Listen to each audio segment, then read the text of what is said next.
It turns out that SPICA was innocent, as we may have thought so in the first place. Like we mentioned last week, we'll talk a little bit more about the SPICA sort of news that came out. We'll talk about that later in the show. Also, we this week we are doing a kind of throwback to which teams are playing better or worse than their current record. That's kind of our main topic as we go through each team. And of course, we got to highlight that C9 and TL are battling for first place on this week's episode, which is episode 76 of the Clown Fiesta podcast with Blue Jay and JNT 250. So, JNT, real quick, what did you think of the games this weekend? This was the first week where it felt like everything happened like it was supposed to happen. Like that there were no real major upsets. I think, people would consider TSM versus Golden Guardian an upset. And yeah, sure, it's an That's a pretty upset. big upset. It's an upset, but it's not surprising to me. I figured at some point TSM was going to turn around. I did pick TSM to beat Golden Guardians, but I will say it was more of a meme than it was actually like me Are we thinking that calling it a TSM. turnaround, though? Well, I mean, they won a game. They doubled their win total, Yeah, dude. they did. They did. But I mean, like, I you got to start somewhere, and Mhm. it's gonna. True. I kind of saw it as like, well, it's probably gonna happen sooner rather than later, because if it happens later or doesn't happen, Reggie's bringing the whip out, and we've seen how that goes down in the past. Yeah, and we'll probably talk a little bit about. Well, we will definitely talk about them later on in the episode as well. Just real quick, for those that are new to the channel, we do this episode live, by the way, on twitch.tv/Clown Fiesta Podcast. We always go live right after Hotline League. So people in the chat right now, we're probably also watching Hotline League. If you want to find us there, we're there every Monday night at about 9 p.m., 9:30 p.m. PST, just past midnight if you're on the East Coast. All right, JNT, let's start at the top. We're starting with TL, I believe, correct? Yeah, okay. I'm gonna try to pull up their logo here, but caught me a bit off What? guard. Yeah, sorry, I did catch you a little bit. What did you think? Let's start with the games this weekend specifically. How did you think TL looked this weekend?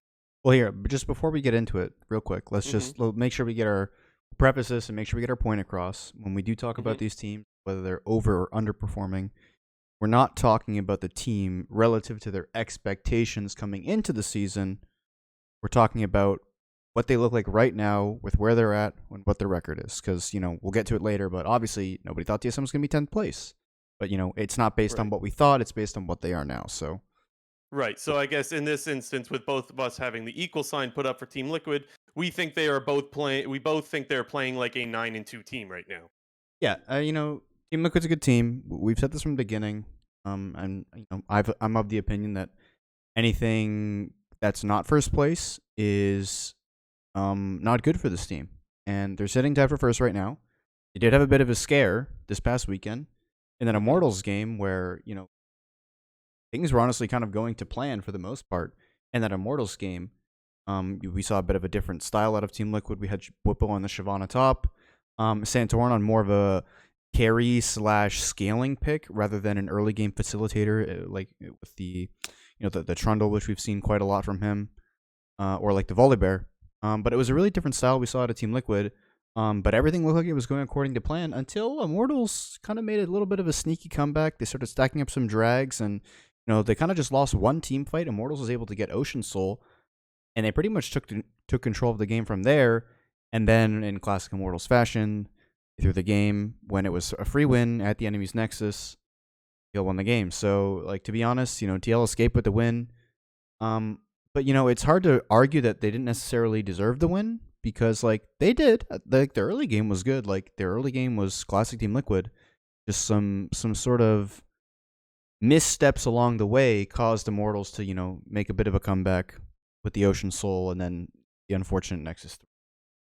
Yeah, for me, TL did deserve the win, but there's two standouts for me as far as like where they almost threw the game. The one is they pick up some kills. I believe they picked up kills first, but I specifically remember them going to siege mid, where they could clearly just go take the drag. Like they're kind of chunked out and they go a little bit ham trying to dive mid tier 1 rather than just taking the free drag, and that gives TL, I believe it was Soul Point, if I remember correctly. Either way, it gave them a drag that Immortals should not have gotten. That's one like minor little throw. The big one is Hansama just chilling in the mid lane, and then once he realizes like, oh, I shouldn't be here, starts to dart off towards the river, and Gale forces right on top of a Caitlyn trap, dies, and that's where Immortals is like, "Hey, let's blitz the Nexus and throw the game." Right? So at that point, that's Immortals' game to win, but all prior to that, that's TL's game to win for the most part.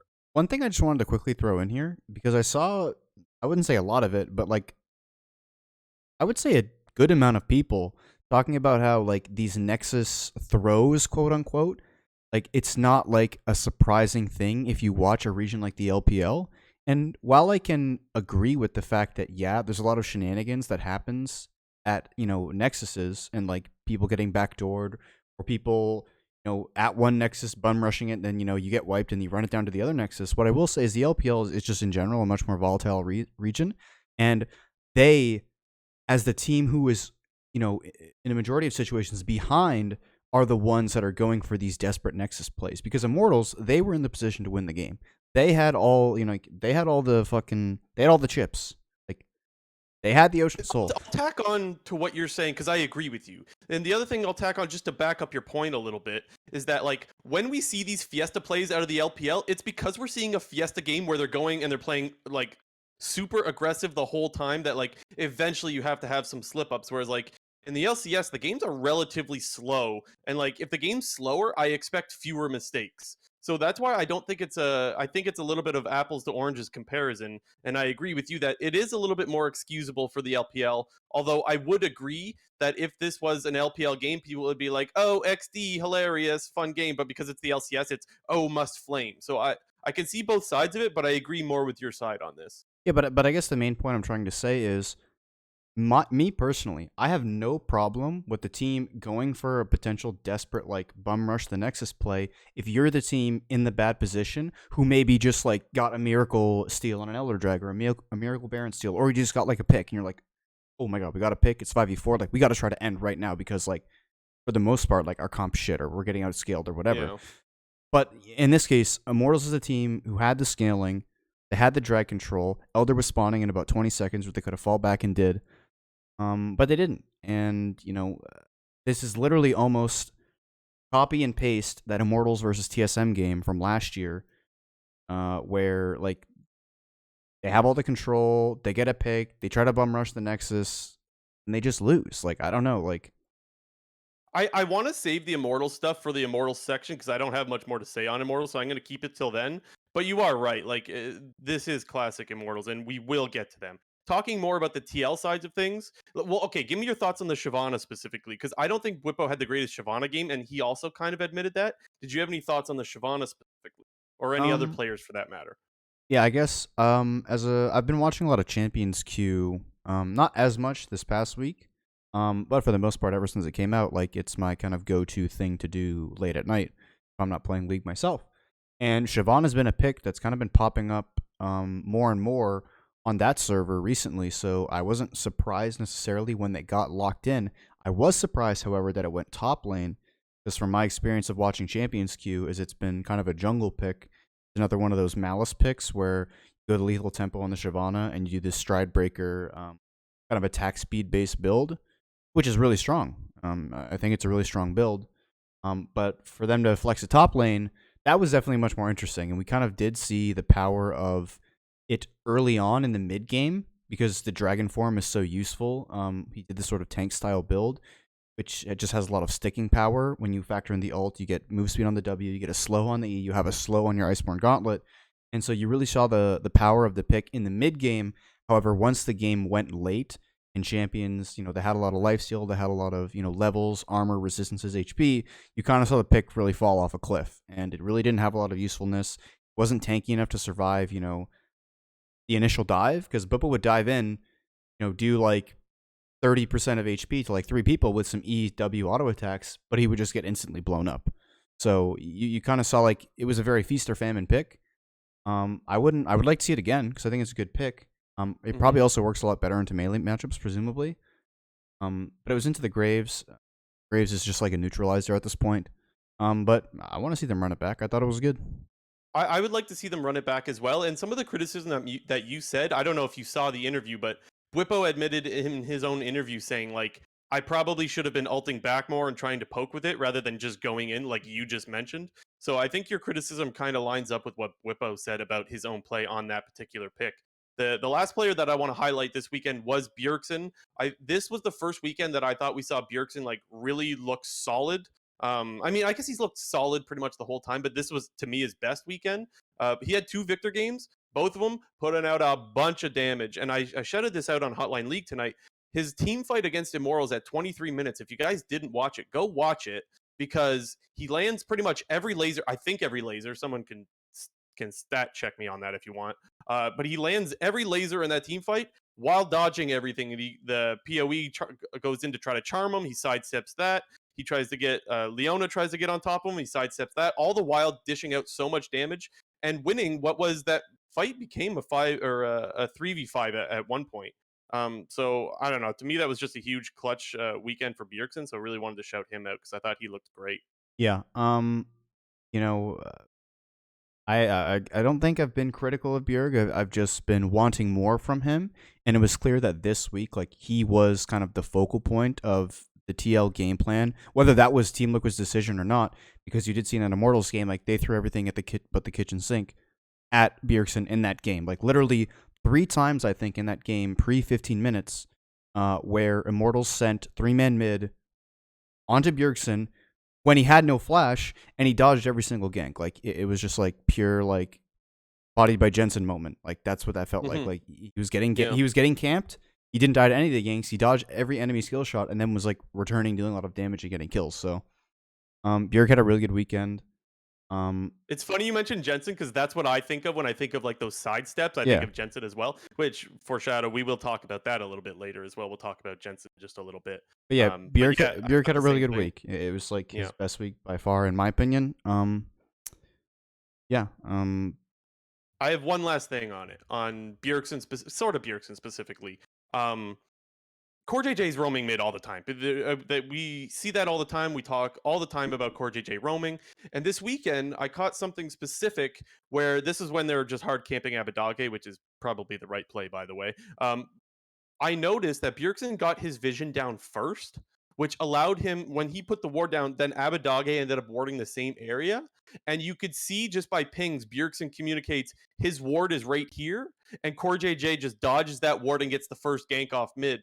And so I'm looking at that and going like, okay, Core JJ obviously deserves, like he's done it his whole career. He obviously deserves credit for roaming and making plays happen. But to me, I was like, that is also a Bjergsen play right there by being the one to get vision first and being able to say, this is exactly where Abadage put his ward. You can dodge this path and make the gank happen. And that's what happened. So I guess I just wanted to give credit to both players for that particular gank and just camping the shit out of mid. Yeah, from everything that we've heard of Bjergsen from former pro players that have been on his team, they always talk about like how diligent he is about vision, specifically in terms of warding in exact pixel perfect locations. In terms of like, there's the classic one in the pixel brush when you're placing a ward, whether it's a green ward or a pink ward, you need to place it as close to mid lane as possible in that pixel brush, so you can't, like the enemy jungler can't walk along the skinny river wall to dodge the ward.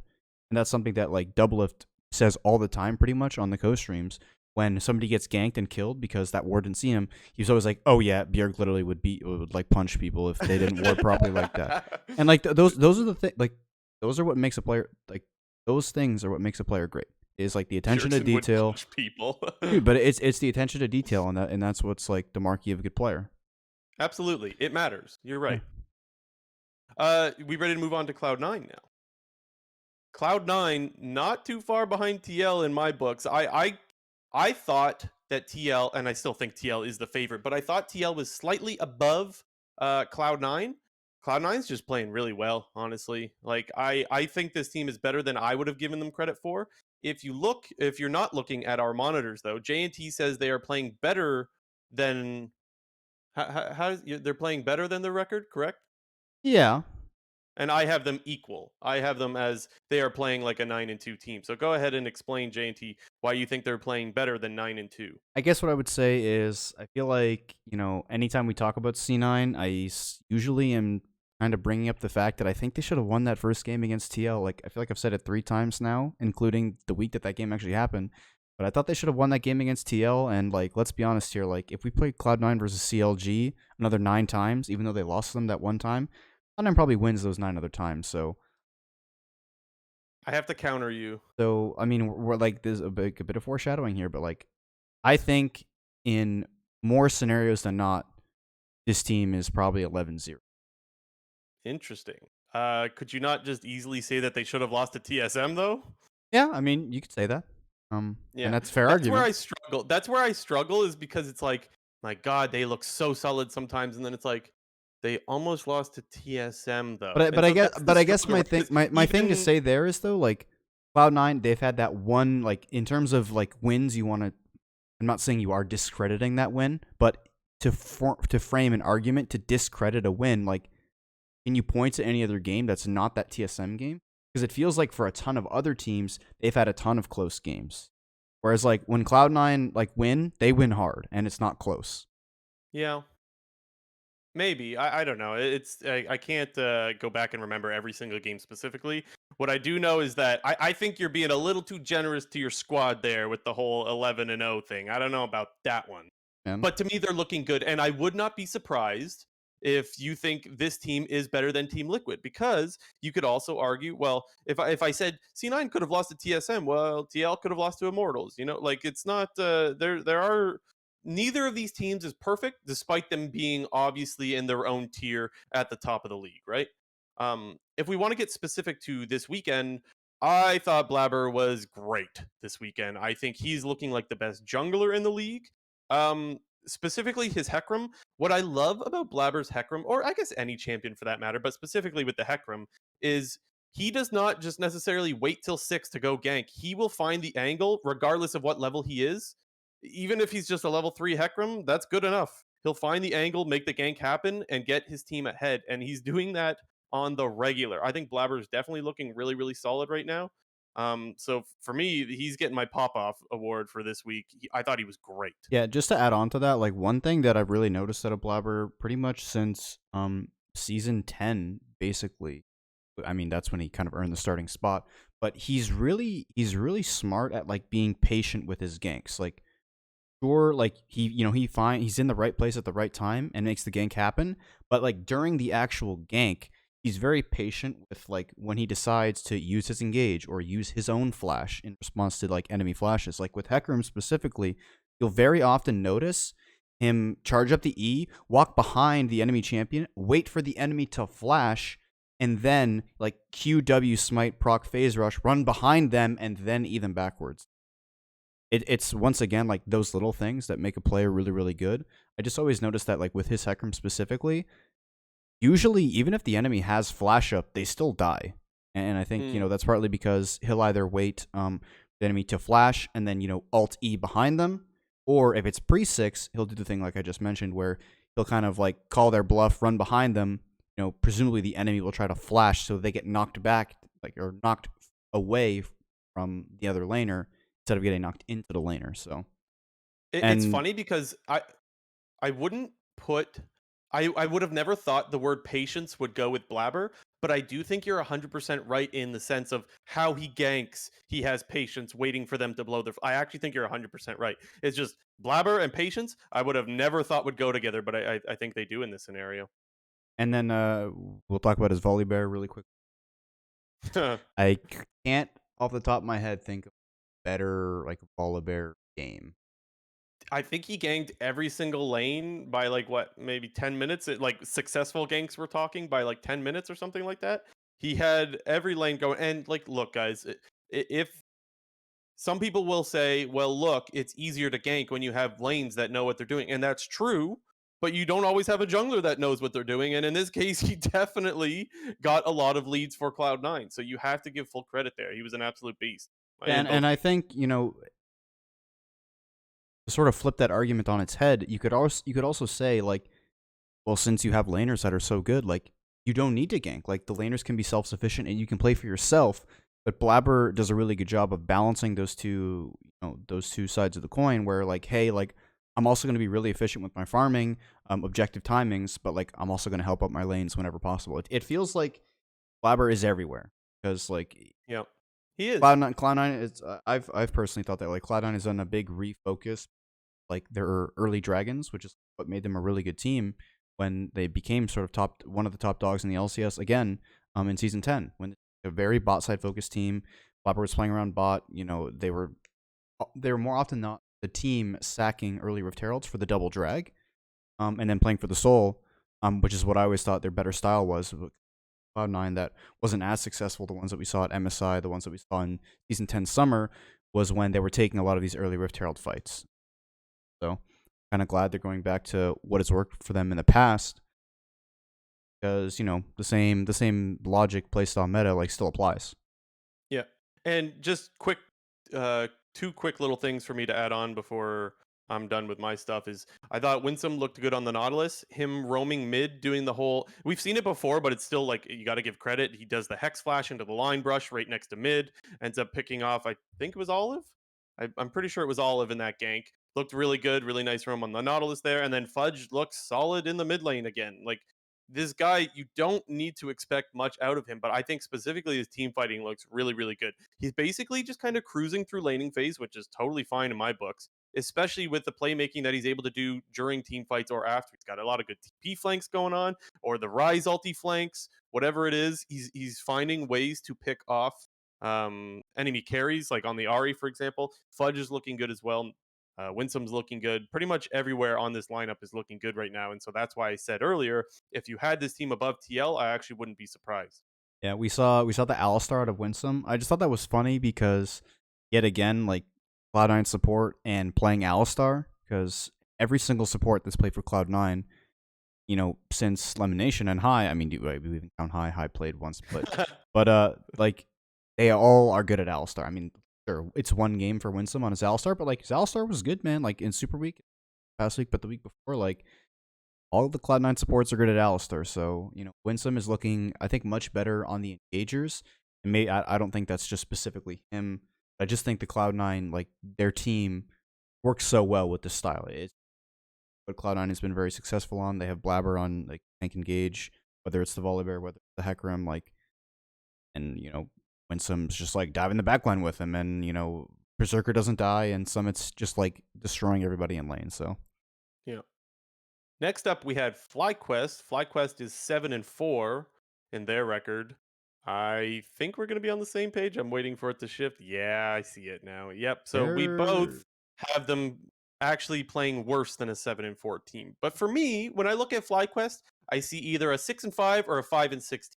My reasoning is that they are sometimes looking really good and sometimes looking pretty bad. And so it's like there's some inconsistency there, but that doesn't mean at all that they're a bad team. It just means I don't think they're as good as a 7-4 team would be. I think they're just slightly below that. So I put them, yeah, I guess I put them as performing worse than their 7-4 record would tell you. Yeah, I mean, kind of just feels like with each passing week, the greater likelihood it is that they basically like their wins are +2 because of like the smite top stuff at the beginning of the season. Like again, like it's like it was at the time a viable strat. So I'm not gonna knock them for doing that, but like it can be classified as a bit of a cheese strat, especially that first initial week where they were the only team to do it. Teams and players were very unpracticed both with and against it. So like I'm still not like gonna call it cheese and like, oh, it's like, oh my, FlyQuest cheesing out wins. Like that's something that you need to do.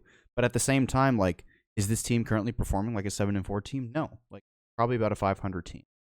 Um, but I still think they're like it's not like it's doom and gloom for FlyQuest, because I still think they've had some really shining moments this season, specifically when they can get their players on the right champions in any given game. Because Jose Diodo is having a much better year overall in comparison to his last. Tukui seems to be a solid LCS level mid laner. Like I wouldn't say he's amazing or anything, but I wouldn't say he's terrible at all. Like I'd put him like anywhere in the middle of the pack, maybe from like 4 to 6. And I think their bot lane is just like really stable. Like the big problem for this team is Kumo in the top lane. Um, he's the guy who's kind of consistently getting shit on, and it's kind of really bringing the rest of the team down.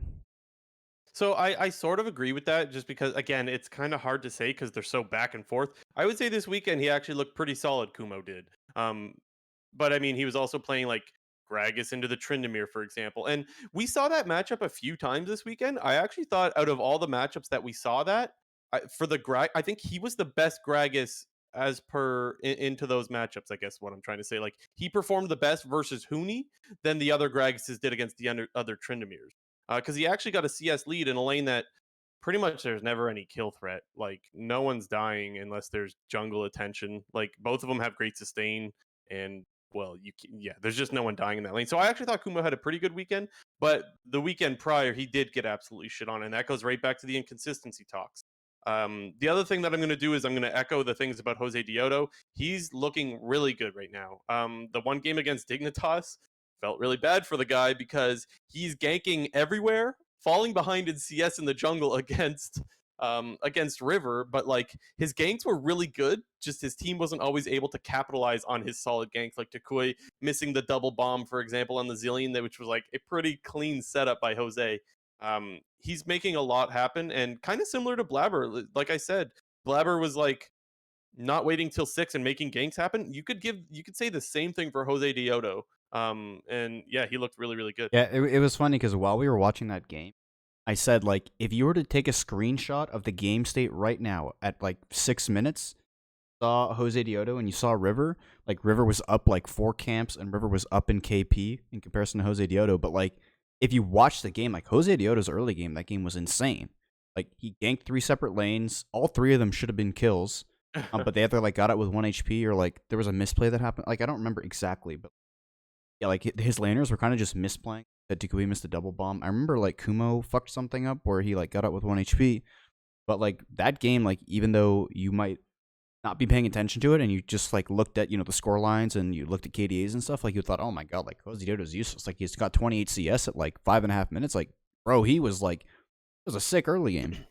Yeah, so the one time they did get the kill top against Malphite, the one time in the one game. Maybe there was another one where Kumo did fuck up. I don't remember that one if it did happen, but the one time they got the kill top. But to your point, he was making a bunch of ganks happen, and only one of them was successful, which was like, dude.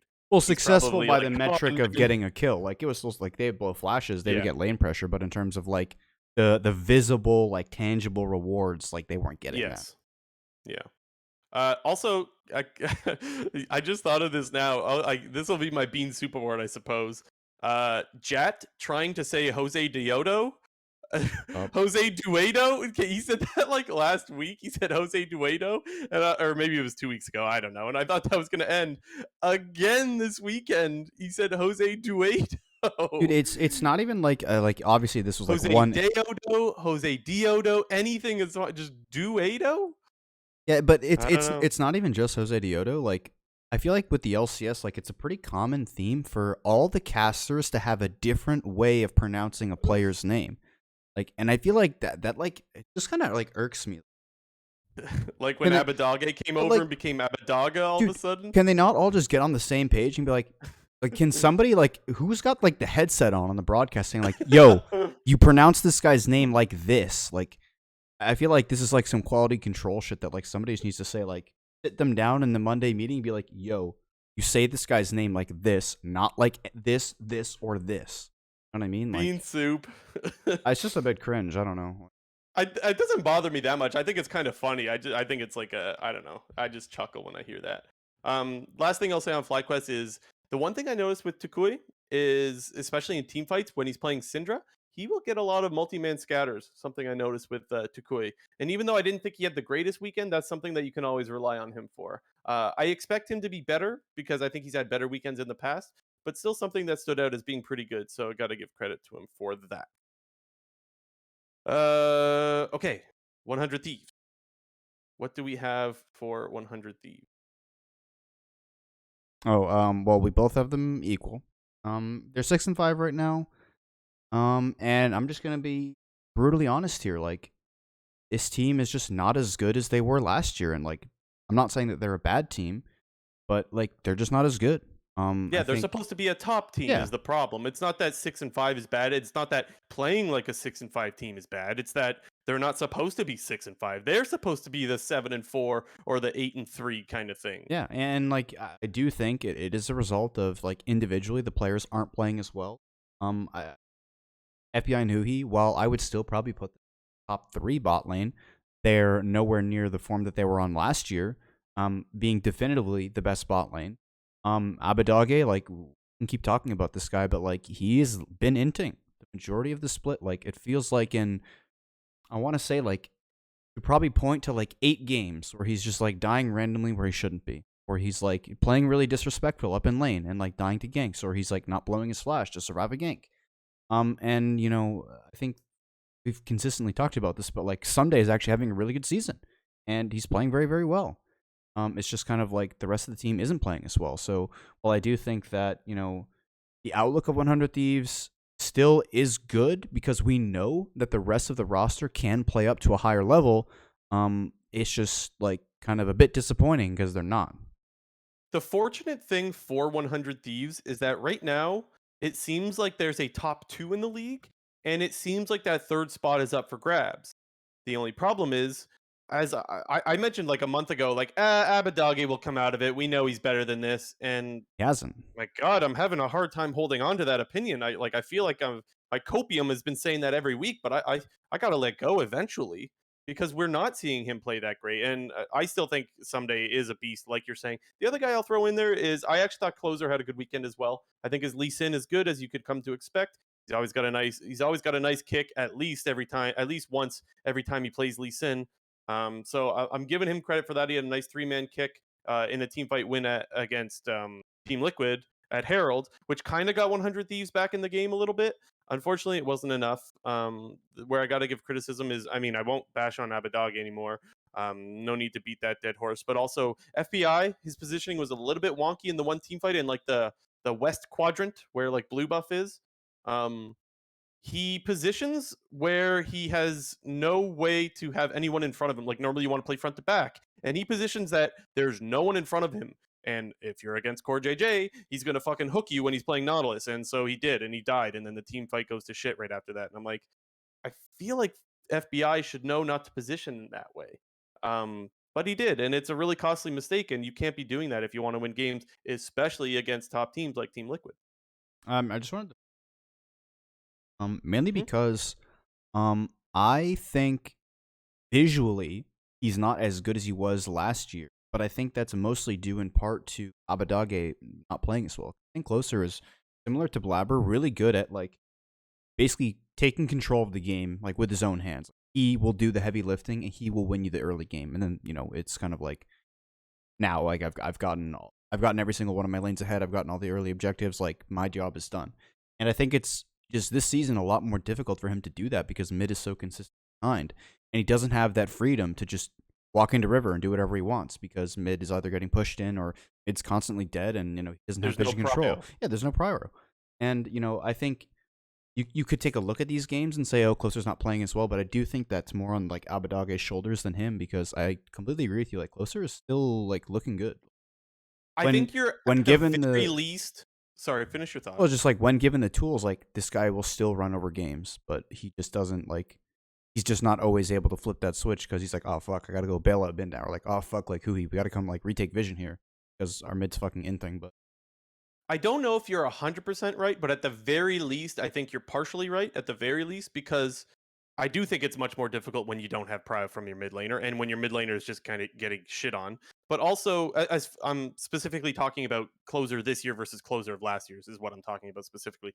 The other reason why I think he might not be able to play up to last year's standards is he was an absolute monster last year, and that is really difficult to replicate. So it could be also that, but I think you're definitely looking at the right area. Whereas like jungle mid duo is like for last like 4 years, 5 years, maybe even longer than that, has been so essential to how a team works that if you have one guy lacking, the other guy is going to be hurting as well.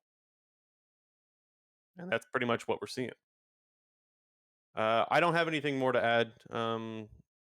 Can this team be better? Sure, but right now they're playing like a 6-5 team, and so we both have them equal to their record. Next up, we have Evil Geniuses. So let's see, Jinter, where do you have Evil Geniuses? well, Okay, so they're we both have them playing better than their record. they're 5-6, right? Mm-hmm. Yeah, Yes, they are. they're 5-6. The main thing with EG is they obviously got off to a really poor start to the season. They were like 1-3 and then 2-4, and since then I mean, they started off 1-3 since 5-3 or 4 and I don't I know. don't know. Well, the point is they're improving and they're actually improving a lot relative to season and just for whatever reason, like lock-in tournament is like still sitting in the back of my mind where like this team is like really good. Like when like we've seen the peak of this team already, and I know like kind of got like me personally like I kind of got down that rabbit hole with like the Cloud9 perks. So I was just like, oh, but like when we see this team at their best, like oh my god, they're so good. And I feel like I'm kind of going into like that mode with EG because like I mean Copium. they're improving, but they're not like back to lock-in form yet. But like dude, like that was only 2 months ago, and like they were like shitting on everybody until they met TL in the final. But like it just once again it feels like the individual pieces on this team are just like too good. Like I don't know. It Maybe like does. I feel like maybe I'm overrating this team a little bit because like they have had some pretty stinky games and they haven't necessarily been beating all the teams they're supposed to beat. Like they remember they dropped that game against Immortals. They dropped the game to CLG. But I still think this team is really good, and I think they still need like JoJo's first season. Like we can give him a little bit more time. Like I know he kind of came on really strong to the scene and was like shit talking people and looking really really good. And he's in my opinion he's actually like playing pretty cocky. Like he doesn't He give a is. fuck. Like he just like plays up in lane. He's in your face. He dies to almost every gank. That's not a good thing, though, I know, right? but like I don't know, dude. As much as I love to watch it, like I love the cocky gameplay, I love the Twitter banter, I love all of that, but he is dying to a lot of ganks. Let's not say every gank, but a lot of ganks. I wanna use the live chat here because Rain it says top three next to C9 and TL easy. Do you agree with that sentiment? Do you think EG is the top three right now? I think they should be. Um, I don't think I could definitively say yes they are, but they should be, and that's what I I would expect. remove the easy part. I would remove the easy. I don't mind that take, but I don't think it's easy because I do think they are very close with FlyQuest. I do think they are very close with 100 Thieves. And if 100 Thieves starts to look like we expect them to, I think it's going to be really difficult for EG to climb it. Now, we haven't seen 100 Thieves do that, but if that's the case, it's going to be really difficult for EG to climb into that because there are some imperfections with this roster. We just talked about JoJo. That guy dies a lot. And like, even though his laning phase is really in your face and he punishes you for every CS you go for, later on he does kind of die a lot and gives away leads. So there's that. Also, I thought Inspired would be a lot better. This weekend specifically, I didn't mind the Kazakhs pick. I thought that was fun. And then he just hops into four people and tries to flank on the Kazakhs and then just insta dies. And I'm like, I feel like that wasn't the play. So like, there's definitely some areas with this lineup where I'm like, eh. As far as the top three easy, I can't go that far for me. For me, it's not top three easy. I think they have a chance, but What I I can't what I see it. would say is if I was a betting man, like if I had to say who are the top three teams, I had to put some money on it. I would say like yeah, it's Cloud9, TL, and EG. But like if Mm. my life was on the line, I wouldn't say that. Like if What the hell? but like you trying to know what I mean? Like I No. have well, what am I trying? I have confidence that they're going to be it, but like I don't like they're still not there yet. So like Okay. I can't say 100%. And to me, But this they're is almost there. totally Like I think they're as far almost there. as I think this team is like 2 weeks away from being back to top 3. so even though we have them playing better than their record would suggest, to me, as far as if we were to go back to early season expectations or whatever, this to me seems on par. Like I will say this again, like it's totally fine that JoJo's not a perfect mid laner yet, 2 months or 2 3 months, whatever it is, into his career. It's fine that not everything is gelling right away. For me, now I don't know if this is EG's stance, but for me, this is a roster that I would want to give a whole year to see where they are at the end of the year. This is not something like I don't expect them to be a great team in spring. That's totally normal. And so, I don't know, for me this is going according to plan. Even though I know the only thing that makes people look at this team differently was the lock-in tournament because it was like, "Oh shit, this team's great." And so I think that's what set the expectation for everyone. But to me, they've kind of come back down and that's okay. Like this is normal for two really young players like JoJo and Danny to be performing the way they are. Actually, I think Danny's performing better to be honest. But anyways, this is perfectly normal. Everything's right on track. there's no need to panic for EG fans. This is good. This is actually a good thing. Yeah, I'm definitely in the same boat as you. Like, our expectations of this team felt like greatly increased after lock-in, and Yeah. if you like if lock-in didn't happen and you just like look at Jojo Pune's first 11 games in the LCS, like even that, like you would be saying like this is a good sign. Like, Hmm. here's a guy who has a lot of raw skill, and when given the resources and given the time, like he's a really good player. And yeah, he's making some rookie mistakes of playing too aggressive in lane and dying to a lot of ganks, and know, that's okay. Like, that's totally okay. I'm like, I see no problems here. The only area that I could give a little bit of bean soup to would be Inspired, and that's not even because he's playing awful. It's because he was an MVP in the LEC, and so that's why I expected a little bit more. But if we're gonna give Closer the Abadage excuse, you could also give Inspired the JoJo excuse. He's playing with a guy who's 2-3 months into his LCS career, Yeah. so like, whatever, right? Give this team time. I think we both agree with that. Last thing I'll say it is Impact looked great on the Akali. He shit on Summit, and Summit has been a beast. Yes, you could say counter matchup, but that's what you're supposed to do with a counter matchup is shit on the guy, and he did that, and he did that against probably, well, I don't know. You could argue the best top laner, second best top. We got a lot of really good top laners at the top of the thing right now, but one of the better top laners. So you got to give credit to Impact for that Akali performance. All good. Who's Next next? up, we got Dig. We both have them as equal, and I'm kind of Okay. gonna carry over my previous sentiment from last week. Like to me, Dig feels like the bar. I know, we're not talking about relative expectations with our like arguments for this sort of topic right here, but I think I was a lot higher on Dignitas than you were at the start of the season. If I remember correctly, you said they were like 9th or 10th. Mm. I think you did, Yeah, bro. I might have. I think you No, had no, them. you're Yeah, right. like I'm just I don't remember if a you little said 9 bit. or 10th, but I think it was 10th. It But was down there. it was I'm 9 or Homer 10th. Simpson. I'm Homer Simpson backing up into the bush right now. And I sort of had this team as like potentially a fringe playoff team. Um, I think I didn't think that Blue was going to be as good as he was, and I didn't think that Fake Up was going to be as bad as he was. And I just thought River was going to come into the league and do really well.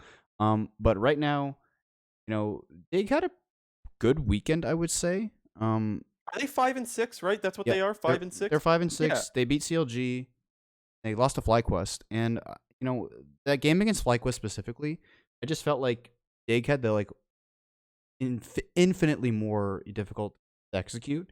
When you're playing kind of this like Hmm. full engaged style against Zillion Trindamere, where you have to be very like tactical with trying to time your engages to where maybe Zillion's not in range, or like a certain person is like off to the side alone. But like FlyQuest just has all these like, oh, like get a GL free card buttons.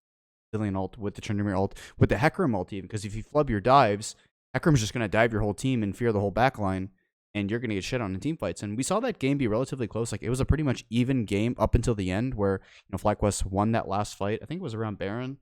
Um, well, it was around Baron, but they didn't take Baron. Like they just won the fight and ended the game.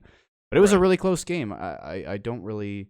I think if you play that one back, like, or not if you play it back, but like both those teams are like in terms of their performance wise are relatively equal, I would say. Yeah. Um, Yeah. It's like a 50-50 when these teams play against each other, and that's totally fine.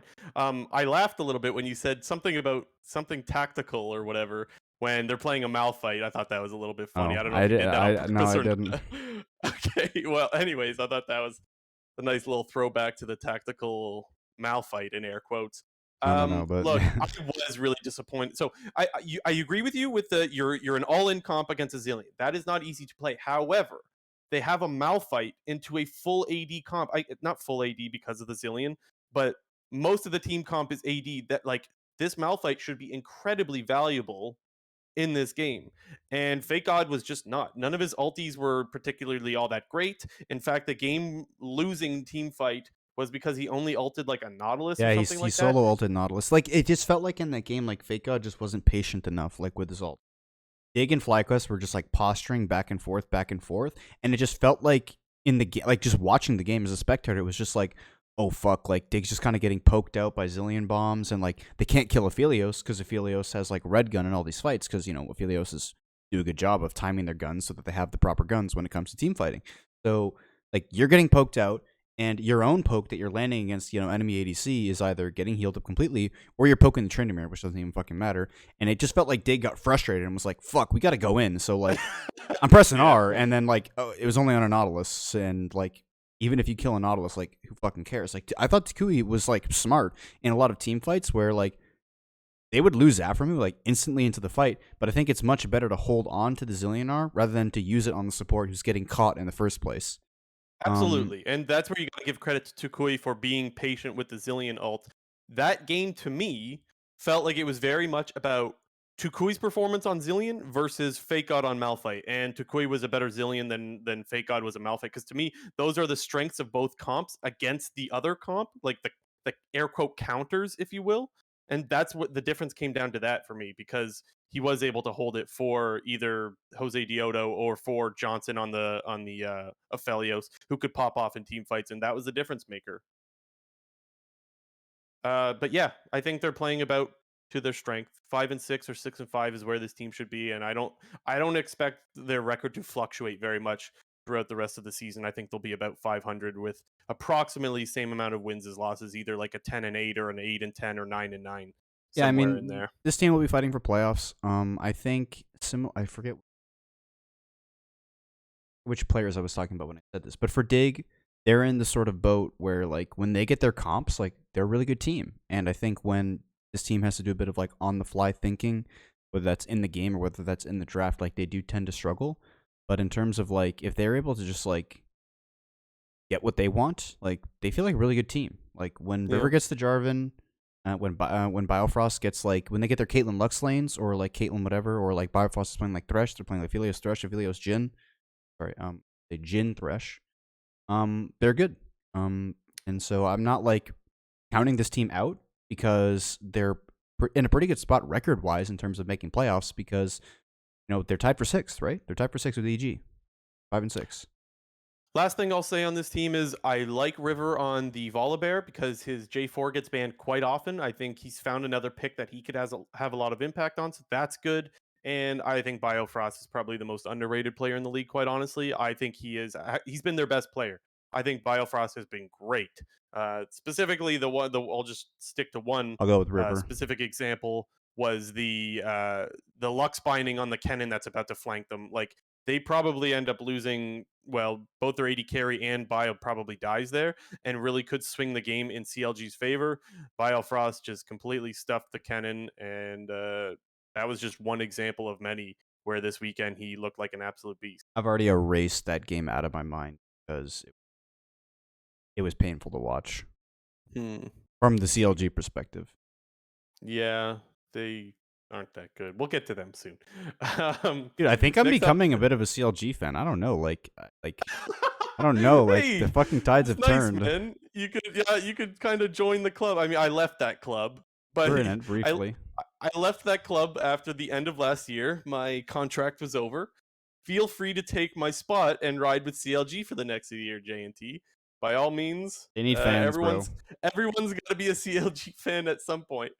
We'll get to them in a sec. Let's go Golden Guardians now. Yeah, Golden Guardians, you had them as better. I had them as equal. Um, I do think they're a little bit better. It's just like it's kind of hard to back up after they just lost to TSM. For the most part, I still think this team is good. I think they are a little bit better than, what are they, 5-6, right? 5-6, I think is their record. I gotta look at the standings again. Yeah, there's a three-way tie for 5-6. So my bad. There's a three-way tie. They're all tied for fifth. And yeah, I think I would put this team a little bit above 500. Whether that's a 6-5 or a 7-4, I don't know. Maybe somewhere in between there. I don't know. But I don't think this team is below 500. So that's mostly why I think they're playing better than their record should indicate. But you can't ignore that this weekend wasn't the greatest weekend for them. The early They game did, was not their friend this past weekend. and that's usually been their strength for most of the year, right? So that's a little bit worrisome. Um, Look, let's just talk about the licorice thing real quick. He got shit on by Summit. It was like, He oh flashed god. into the boulder, and like I could actually see a world where he outplays Summit, but he did not outplay Summit, so you can't really give him credit for that. It's just like that one little mistake just kind of crumbled the whole fucking game. Like, because from there, Summit just absolutely stomped him once Summit got ahead. but it was almost a nice outplay. I'll give them that. There's some copium in there, if you will. Yeah. What I'll say about Golden Guardians, I think I've been a bit surprised with their early games in a good way because I think their early games are better than I thought they would be. But at the same time, like I have been consistently sort of disappointed with their mid and late game because that's just the problem for this. And if you kind of look at their season in totality, like they have a lot of close wins, but when they lose, like they have some bad losses. Like of those 6 losses, like they got shit on twice by Cloud9. They got shit on by 100 Thieves. The first time round, I don't know. Like they have They just lost to TSM. Yeah, that also. We'll get into that game in a sec here, but like I do think that this team is where I thought they would be because I think I had them. I don't want to. I had them as like the one other playoff team I had. When are you talking about? Last Like, weekend when we did power no, rankings, like or like at the start of the year? at the start of the year, because I had a lot. I couldn't tell you. I had faith in this. I'm trying to just remember. I know I had like the obvious top 5, which everyone would have had at the start of the season. I think I had Golden Guardian 6, Dig 7, but yeah, I don't know. Like this team is where I thought they would be. That's my point. This team is where I thought they would be. I have been surprised by their early games overall this season, and I've been disappointed in their mid and late game because like they have a lot of veteran players. Like it's not like their mid and late game mistakes are what I would expect out of a team that has a lot of rookies in it. But like, dude, they don't have like Chris been playing a long time. Pride Soccer, while this is his first year in NA, he's had a ton of experience in both. Somebody mentioned on the broadcast, like they were like, "Oh yeah, like this guy played in the LEC." I was like, "This guy played in the LEC? Like, what the fuck? When did that happen?" Formerly EU LCS, but he played like a full like almost year in the EU LCS on Rocket in like season 7. I was like, "What the fuck?" So, like he's been playing for a long time. Like Ablaze Olive's been like a staple NA player now since. He's in like season 7 year or third year, but he played academy for a little while. Dude, he was in like season 7 scouting grounds with Blabber. Like he's been around, and like Loss and Ole aren't like new to the scene at all either. So they're a little bit Newbert in certain aspects, and they're pretty good in others. So like I felt like I feel like I just went in a huge ass circle with this whole like last 2 minutes of me talking. Like they're where I thought they would be. Okay, let me just add a little bit then. Can I just say that even though Licorice got clapped and that game was a huge gap after that, the early game was still good out of Golden Guardians. They were still picking up a lot of drags despite there being a huge disadvantage in one hole of the map. I have to put that game on Licorice's shoulders. That to me was... No, I think they had 3 drags. Yeah, I think so. Pretty sure they had 3. You can fact check me on that. Go check in the pods or something. They were still picking up drags, I'm pretty sure. And so to me it was like it wasn't really like it was just Licorice that lost them that game if you're asking me honestly. Even if Licorice doesn't get hard smash, they might still lose that game anyways. I just think it's a much closer game. So there's that. And then the one against TSM, I just think they got unlucky. Yes, more copium. Dude, no, I'm in that boat too, honestly. Like, when Olive knocks all 3 of them over the wall with the Corky package, man, that's a game-winning fight right there. But that is just like, can you even blame Olive for going for that play? Like, that's what everyone would do. Licorice finds a nice 3-man ulti, the huge combo, and then Olive goes with the package and knocks them all over on the other side of the wall with the displacement, and no one can follow up. You can't tell me that's not just unlucky, man. Like that's a team fight win. You know what I'm saying? Oh, dude, I'm in the same boat. Like they did get outplayed by TSM in the early game, though. They did. So I'm not going to completely discount that, but I still think they should have come back and won that game off that team fight. Yeah, I mean, they got unlucky. You can say like, oh, who knows what actually happened? They don't get knocked. Like, dude, like they were gonna hard win that team fight if they didn't get knocked over the wall because you have 3 people stunned sitting on the package, which like does like 100 damage. And the Jinx rocket, by the way, is coming in. Yeah, the Jinx rocket whips by all of them. Like when you're sat on top of Corky package, it does like 150 damage a second. Like you can't sit on top of that thing. Like you gotta get the fuck off of it. And like they just all got knocked over the wall, and then they got like reverse nard because Takeover had a really good game on Silas, in that game, and kind of like reverse 3-man Gnar ulted them into the team fight win because Takeover was like really fed at that point. But yeah, I think Golden Guardians I think they win that game if not for the package play as well. So A little bit unlucky, but it Yeah. happens. Anyways, I think they're a little bit better than their 5 and 6. You think they're equal. Next up is Immortals. Immortals is a little bit difficult because they throw a lot. I went back and forth on this one. I ended up putting Immortals as better than their record, right? Is that what Yeah, happened? I was sorry, I was late on the pull up. Yeah, you had them better. I had them as equal. Um, It's so hard to talk about a team that should be winning games and they're just throwing them. What is that? 3 throws now this year? um, what's the third one? There's TL, TSM. I don't remember. I mean, maybe like I wouldn't surprise me I'm at pretty all. sure Like, there's 3, but I can't remember what they all are. That makes my point. Then there's so many I can't even remember them all. I'm pretty sure there's 3 though. And that's kind of like, how do you place a team that is, well, they are losing the Golden games, Guardians, that but one. they should be winning them. You Yeah. know, like how do you play? So anyways, I think they are playing better than the record. Even the TSM one, they were playing. They actually played like a perfect game up until their throws. So I don't know. It's really really really difficult. But for the most part, if you look by player, I don't think they're playing too bad. I do like the arrow swap for turtle. I think that's a little bit better. The only guy who I think looks pretty weak, pretty consistently, is Destiny. I think a lot of the throws are Destiny induced. Um, I guess let's talk about the Nexus Blitz, right? Let's talk about that.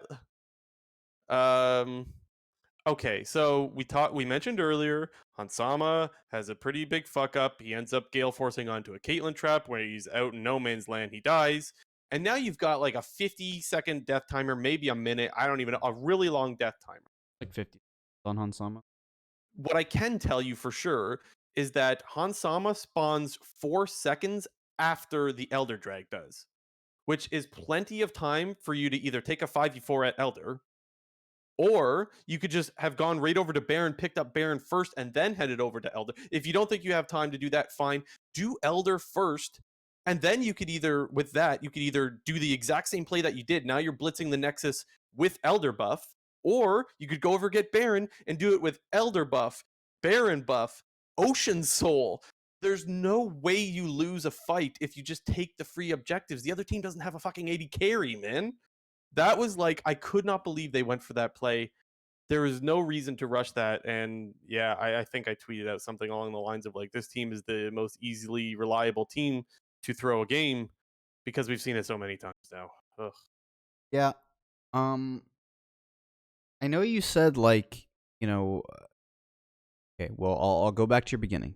The arrow for Mm-hmm. turtle swap. I like it. I think I don't think it's like by a wide margin, but from everything that we've seen so far out of Arrow, he just looks better than Turtle. And it's not like, oh my god, he's like so much better than Turtle, but he's just better. And anything that you can do to improve your roster when you are a team that is trying to get into playoffs or, fight for the playoff spot, you need to do whatever you can to upgrade your roster.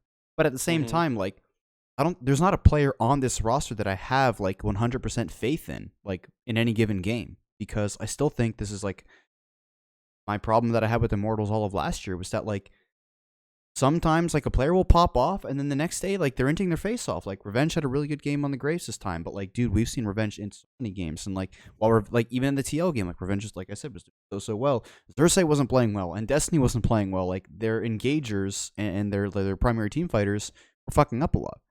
And like I think that I've said this about Immortals rosters before. Like when the whole team is on the same page and they're playing well and nobody's inching their face off, like they're a good team. But like we just haven't seen that yet, and it's just like I can't put my like 100% blind faith into something that I haven't seen yet. Like to at least reverse back to the EG thing, like there is some like we have seen this team play very well, and we know what it looks like when they're all playing together. Like we don't know that about Immortals, like because we haven't seen it. It's hard to judge inconsistency like Immortals. It really is. But for me, the reason why I say they're better is because I think they're playing approximately on par with the 5 and 6 or 6 and 5 teams. Maybe a little bit worse, but I don't think they're 4 and 7 is how they're playing right now. Like they're one game above CLG right now, but they're way better than CLG in my opinion. I guess when you kind of put it in layman's terms like that, I think I would actually have to agree with you. But Yeah. maybe I'll do one of these real quick. You change your vote?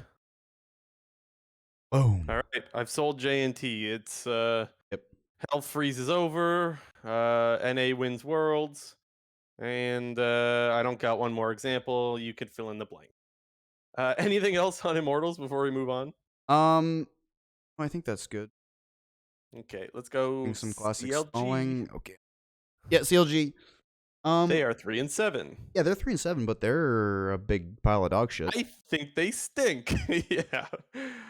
Yeah, Oh like god. Let's get the beating the dead horse out of the way. Contract's still the worst player in the league. This is like the fourth time we said it. Let's get that aside and just say real quickly that any lead he gets, he ends up throwing. He is constantly going in when there's no world anyone can follow up. It's the same thing week over week. And this team has 3 wins, and I don't really know how that happened. yeah, this is all I have written down for CLG. Luger and Puma are good. Everyone else is trash.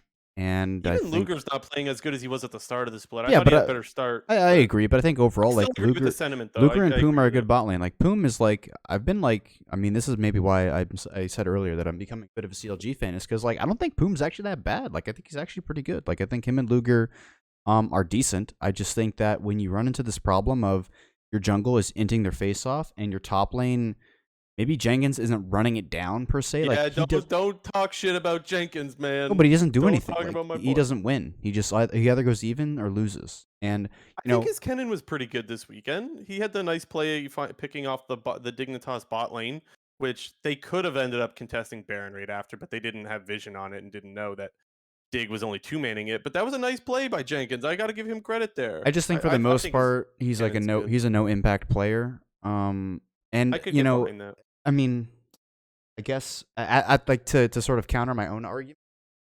He is in essence doing a good thing by not taking unnecessary risks to, kind of stem the bleeding because like sure mid is losing, jungle is losing, and top's not losing, so that's a good thing. But at the same time, like when you're losing like that, like you do got to try to make something happen. Like I've always said that like teams that just bleed out and fucking die, like that shit's terrible. It's terrible to watch. It's terrible to like compare them, and like that's just what Jenkins kind of does.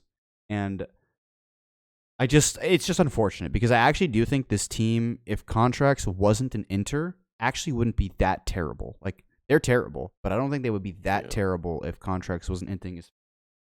I don't know what happened to It's Contracts, man. just cringe, bro. I don't even know. Like it's just so cringe watching him He play. was looking pretty good last summer. He was. He's He was, just yeah. I don't know what it is. He's yeah. And Palafox to me is still looking pretty bad as well. I don't Yeah, think Palafox looks much better. I said this before, like they could throw in players on their academy teams and just straight up it would be better. Like straight up, their academy players are If we better. want to talk specifically about what happened this weekend, their Zillion comp I think went to shit because Contracts was constantly being the one that needed to be Zillion ultied. I mentioned this last week or maybe the week before that if you're playing Jinx with Zillion, that's the champion you want to be using your Zillion ult on. And Contracts is way too much of a liability, so that you can't play that comp. That's out the window because he's just way too aggro. So like now, what is Luger supposed to do as the Jinx who's building like full damage? Going Kraken and PD rather than the safer Gale Force and RFC. Uh, I think you rely on the Zillion if you're going that build as the Jinx. And so, what else happened this weekend? Oh, their game against 100 Thieves. They did literally nothing. Yep. They gave up every objective. You know what? No, They didn't do a got single one. thing. They got one dragon. They denied Soul.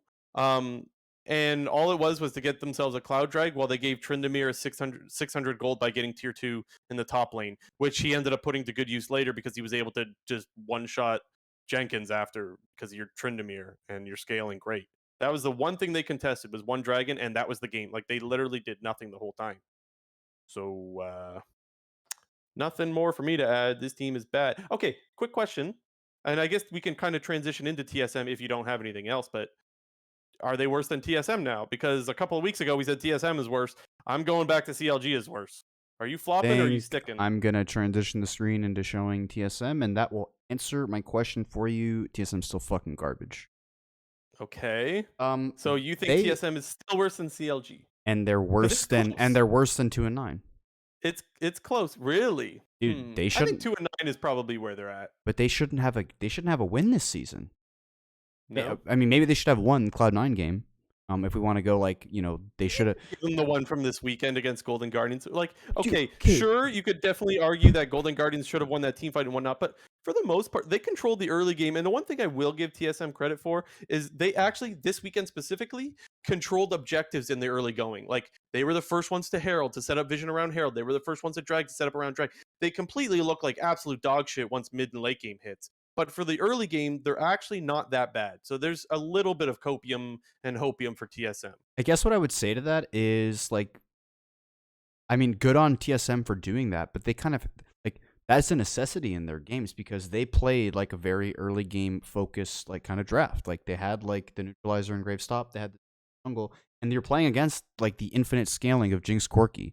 So like I feel like those are the like you have to do that. Like, like TSM did the thing that they have to do, and that's good on them because they haven't been doing anything. And I do think that SPICA did have a better week, but dude, like we can play like hindsight, or like we can try to predict the future all we want. Like, if that package doesn't knock them over the wall, like, Golden Guardians wins that game. They win that team fight, they win that game. And they should not have won that game against Immortals. And, if you want to play devil's advocate, yeah, sure, they probably should have won that game against Cloud9. But at that point, like, what? They're 1-10? And so they should be 1-10. I'm going to go further into my early game for TSM argument here, because even against FlyQuest, the one time where TSM pretty much, they rotate over to the Rift Herald, but they have complete vision over the whole map. That FlyQuest, you know how you always see the one team rotate and the other one stays bot and takes plates? FlyQuest didn't even have any vision to know that all of TSM had rotated over, and they got 0 plates with the Aphelios, where you see very often, I think Freak? I don't know if it was Freak, I think it was, mentioned on broadcast, if this is EG, Danny's getting all of those plates right now. And to me, I was like, this isn't like so much of a FlyQuest is bad here. This is more of a TSM actually took control over the whole early game with map control and vision. That, like, that's why FlyQuest didn't feel comfortable walking forward, was actually TSM did something good. And even though their early game is the only thing I can give them some credit for, it is something I can point to. And so that's why I think having 2 wins, sure, I think they deserve a couple of wins. 2-9 is where they should sit, which is dead last. Honestly, I would maybe put them ahead of CLG now, I guess, because I think CLG is still really bad. I can go back and forth on that all day. The point is they're bad, and I think this is where they should be. I don't think they are worse necessarily than a 2-9 team, especially with Shenyi back in, even though he didn't look that great. So if you think CLG play TSM first game next week, TSM wins? I would take TSM, yeah. I know. I would still take CLG. Which is like, honestly, do you blame me for taking TSM? I don't blame you for taking CLG. I think both these teams stink. Yeah, they're bad. like flip a fucking coin, man. Yeah, Lamau LP saying the same thing in the live chat. Flip a fucking coin at this point. Like, what? Yeah. The other thing, okay, I've been nice to TSM now. Now it's time to shit on them because they do look bad. They get Baron buff this was against Golden Guardians, right? Where SPICA's face checking every 2 seconds. They get Baron. They're 2 minutes, or like, they're like a minute 45 into their Baron power play. They still haven't begun to siege with their Baron and end up getting picked off because they're face checking. It should not take that long to set up your Baron power play. How long is it going to take you? How does it take a minute and 45 seconds to set up, quote unquote, and then you still have to face check? Bro, you're taking too much time to get your Baron power play going. Like, what is that? And that wasn't the only instance. SPICA was face checking a few times this game. Same with Shenyi, honestly. Yeah. I think it's like they're giving Golden Guardians ways back into this game.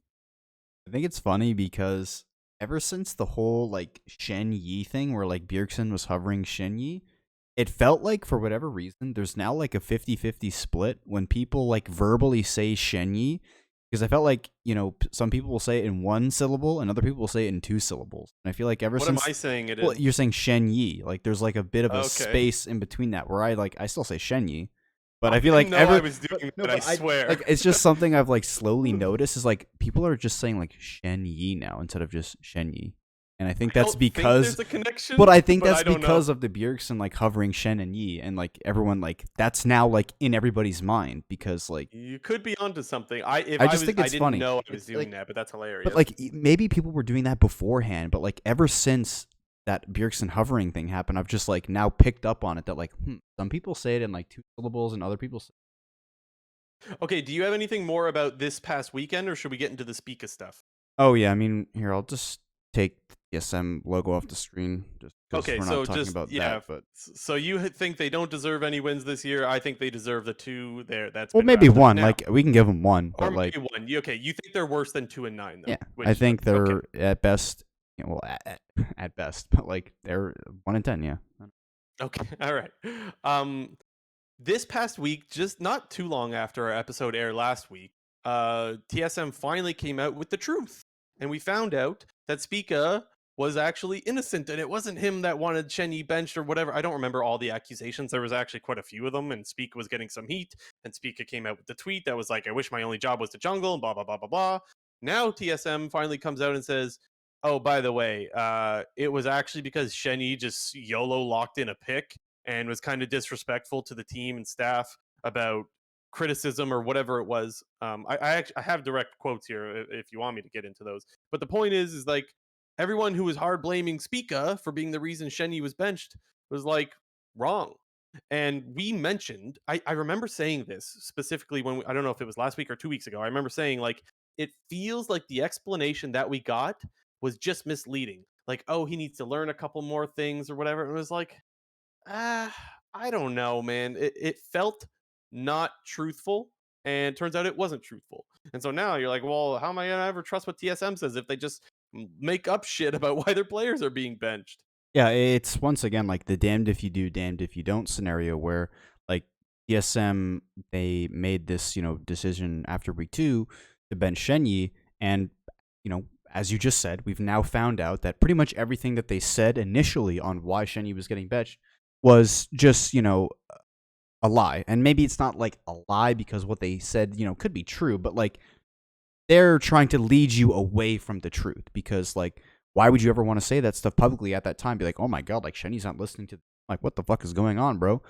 Um, but like I think they wanted to protect Shenyi, but like they didn't want to like say, oh, it was actually Shenyi's fault because you're like yeah, but you're I mean clearly things are a little bit rough right now, so you don't want to also add on to that by being like, yeah, it was Shenyi's fault and he's an asshole. You don't want TSM fans to turn on your guy. However, by leaving it up in the air, everyone turned on Spica. exactly like the damage has been done, and like whether like I think it's completely fair for for people to now give Spica like they can ease up on him because we've now actually found out what the problem is, but the damage has been dealt. Like people now don't have like trust or faith in the TSM organization and plan for like what's going on with this roster and what's going on with this team. Like it's just going to be another one of those situations where if another move gets made and TSM comes out with some statement, the first thought to everyone's mind is going to be like, well, is this actually what happened? Because something else probably happened. Like that's why like people will kind of harp on Cloud9 all the time when the last the two most recent incidences we can talk about, the LS dismissal and the Sven benching from summer of last split, where Cloud9 they pretty much make their statement and then that's it, and they don't do anything else past that. And like yeah, sure, people can hate the initial reaction, but then there's nothing to sort of double down on, or there's like another instance where you have to bring this up again for the whole community to just completely shit on you. And so I'm not saying what Cloud9 does is what teams should be doing and sort of leaving other teams in the dark, but I would much rather you either go the direction of full transparency or none at all, because like with the middle ground, like there's no winning involved, because the community either hates what you've done or they're upset that you haven't been told what's actually been done. The problem for you and I, the frustration is like we looked at that and I remember saying like this doesn't seem right, but the problem is we don't know, you and I. Like we don't know, fans don't know. And so we have to sit there and just say, well, maybe that is why he got benched. Maybe there was just a little bit of, uh I don't know what's the word. He just needs to develop a little bit more. We don't know. But in the back of my head, I'm going, this is pure Fugazi. I fucking don't believe it at all. And then finally this comes out and it's like, I knew it was Fugazi. Yeah. So that's the problem is like we're left to speculate, but speculating isn't really fair because we don't know much. It's like, well, these are the possible things. These are the possible reasons. Anyways, I said that I have the quote, so just in case our listeners are wanting it, I will read out what the article said, and then maybe we could move on. So, in the article, it was written that according to Chowie, during week 2, Shenny locked in a champion on stage without communicating with the team or coaches. TSM coaching staff followed up with Shenny to further discuss the matter, but his attitude was deemed negative and disrespectful. This is the main reason why he was benched, not because of his gameplay, said Chow. So that's the actual quote if people have not heard of it yet. And so that's why we can now say, aha, see, knew it was wrong. Knew that they were lying or being misleading or whatever you want to call it. And finally we Or have some clarity. what if they're just lying again? It's SPICA possible. is the culprit. If they're lying again, like I know you're just kidding, but if they're lying again, then they are actually just throwing Shenyi under the bus. Yeah. Like, just like, hey, you want to make up some shit about this guy we don't really like? Okay. That would be so bad. Okay, you good to move on and talk about Jensen? Yes, All yes. right. The topic for this week is what teams could improve with Jensen. And I went on Hotline League tonight, my take on Hotline League, which I really enjoyed my discussion, but I had more to talk about than what I was able to talk about on this episode. My take was if Jensen is considering a return to pro play, he should avoid TSM like the plague unless he's getting Reggie's house, meaning unless he just gets an absolute shit ton of money. Now, Travis asked me, what's a shit ton of money? I don't fucking know because they always keep this shit secret, what the actual salaries are. But we did hear rumors last year that he made $1 million. So at least $1 million, I guess, is an answer to that, but Well, probably I more. thought we knew that he signed a 3-year deal for $4.2 million. I thought that was like a known thing. Was it? Maybe it was. You might be Yeah. right. So Once like, you say that, I'm kind of like, oh yeah. I mean, it's got to be in the milli type range. Yeah. My point is for Jensen to go to TSM, he better be making at least that. Because he should probably be paid more to if it's to bail out what is an absolute dumpster fire. Because you could go there and it could absolutely ruin your career. Now, one of the points that I wanted to make on Hotline tonight to counter myself is if he goes to TSM and air quotes saves TSM and they look good, this could like kickstart, I don't know, jumpstart, reboot, whatever his career. Like he could be the hero. So I mean, would I say he should do this? No, I don't think he should do it. I think he should avoid them like the plague, and I think he should wait for a better offer. But again, there is the chance to be an absolute hero here. JNT, this Oh, is where okay. you talk. Okay, I thought you made it sound when you were prefacing this whole thing that like you had some like long-winded thing you're about to go down. I have other things to say, but for the sake of not ranting, I'll let you talk a Okay, little bit. well, I guess I know. Yeah, I'm gonna take the question because I broke this question down into 3 different arguments. Okay. There is the literal, like you can take this question very literally. What teams could improve with Jensen? And I would say every single team except for Team Liquid. If you were like physically like talking like we're gonna drop our mid and we're gonna add Jensen, I think every team except for TL gets better. Okay. And That would have then been a good take for Hotline League, by the way. yeah, I wish you would have been around to post for that, but you were at a basketball game. Okay, continue. But then there's the question of, well, what teams would Jensen like actually want to join? And I think in terms of where he's at in his career and his reputation and whatnot, like he's probably not going to be joining any of the bottom teams. So the only ones that from Jensen's perspective that probably makes sense for him to join would either be like a Cloud9, 100 Thieves, EG type thing. TSM, like God, who like. If he wants the money, like if TSM would throw a lot of money at him, like maybe it makes sense because you could look like the savior. In my opinion, I don't think going to TSM would necessarily ruin his career because, we have, this isn't the same situation, but when Doublelift joined 10th place Team Liquid at the time to sort of save them from relegations, he sort of did, and he saved them, but he saved them by like bringing them up to 8th place so they didn't have to, they didn't have to make relegations, and that doesn't really exist in LCS anymore. So I don't think if Jensen went to TSM and they didn't make playoffs by the end of spring split, like that it's a failure or anything, or like you can put the blame solely on Jensen. So I think he could, like, there's a world where he joins TSM for this split only. This is what I'm talking about, for this split only for spring. Well, while talking about TSM only, because like, why the fuck would you join TSM for more than just this split? Like, I wouldn't gamble that, but I think you would want to go on a give you a reason. You would want to go on a Cloud9. You would want to go on a 100T. You'd want to go on an EG. So I'll give you a reason why he could join TSM, but not for this split. It's because TSM might be looking to completely overhaul their whole squad in the middle maybe. of the split. Right? I was just talking about world. I was just talking about like next week, like if Jensen got the starting job for next week. But yeah, obviously, I think at this point, like we're probably going to see TSM do some major retooling of their roster. Yeah, so I could see him going to TSM if TSM has other guys that they could put on that team. 100%. The I agree. the one thing I said on Hotline League tonight is like, even though Spica was an MVP last split, he's not playing like at this split. And even though, yes, you could give a lot of excuses as to like, there's a whole lot of more pressure on him right now. He's doing a lot more with like translating and also having to be his own PR team and stuff like that. There's new stresses on him that he has not had in the past. But I can't ignore the fact that Spica is not playing well right now. And so if you think Jensen goes into this team and fixes it, I don't know if you're right about that. I think there's a lot more that you need to fix. So there's that. As far as what other teams, I will add 100T to the list. It's funny because I when I said said that, 100T. If I didn't, I should have, but it, because I just meant for me yeah, specifically. yeah. I wasn't trying to dismiss. Um, I was surprised that I saw other people, like even just now in live chat. I saw someone say 100 Thieves. I saw on Hotline League people in chat saying 100 Thieves, and even Travis brought up 100 Thieves, and I thought that was like some sort of hot take. But apparently everyone's on the same boat. Everyone else thinks that Abadage is just looking like pure trash. Um, and they think that there's a chance that he goes there. The only thing that's holding me back there is like, would 100 Thieves really be willing to justify having Abadage and Jensen on their payroll? Like, I don't know if his contract is guaranteed or not. We never know about these things, right? What if Abadage's contract is guaranteed? Because for a guy to leave Europe to come over to North America, I could definitely see the world where his contract is guaranteed his pay.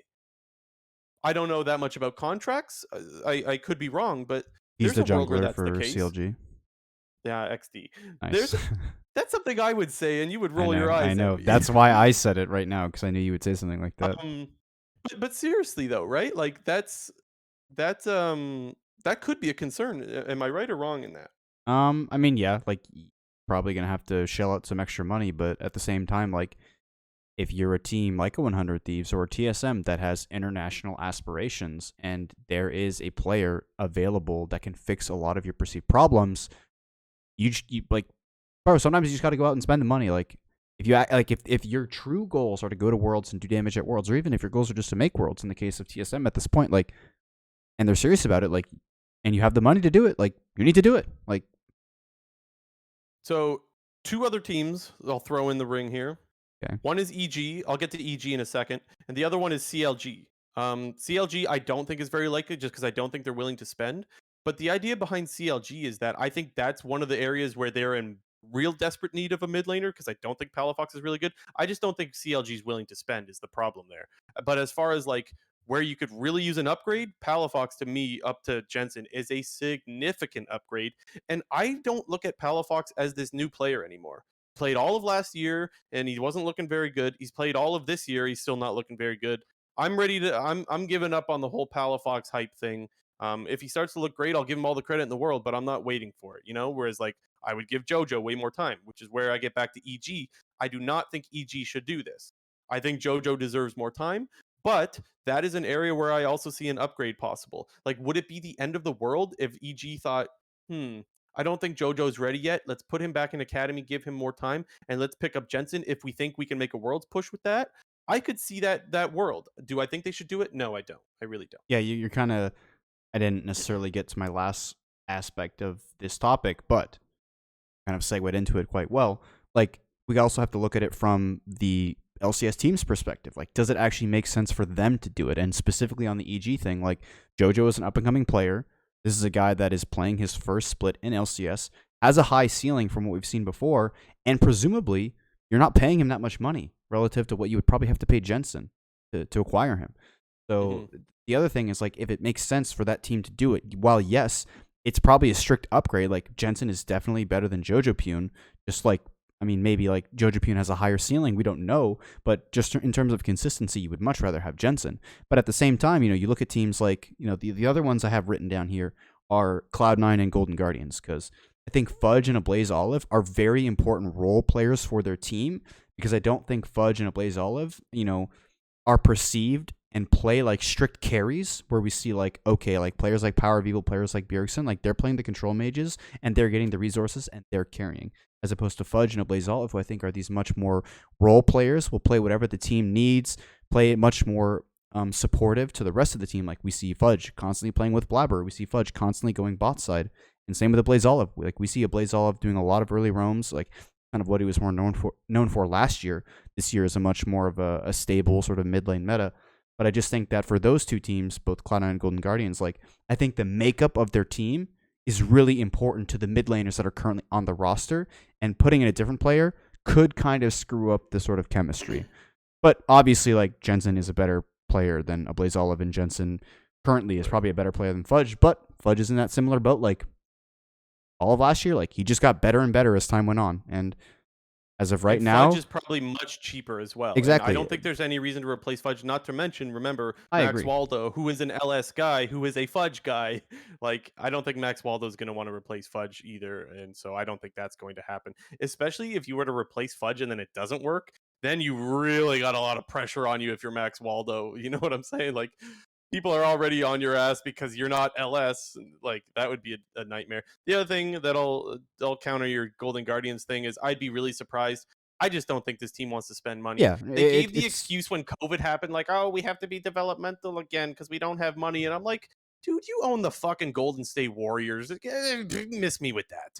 I don't buy it. I don't know. I'm sure that from the point of Hunter Lee or Hunter Lay, I don't know how to say his name. I really like him, and I believe from his point of view, he's telling the truth that they can't afford players. I just think that he's being fed Fugazi by the upper management at Golden Guardians because, like, dude, don't tell me they don't have the money. They spend $150 million in payroll every year. More than that, probably. I just think they don't want to spend.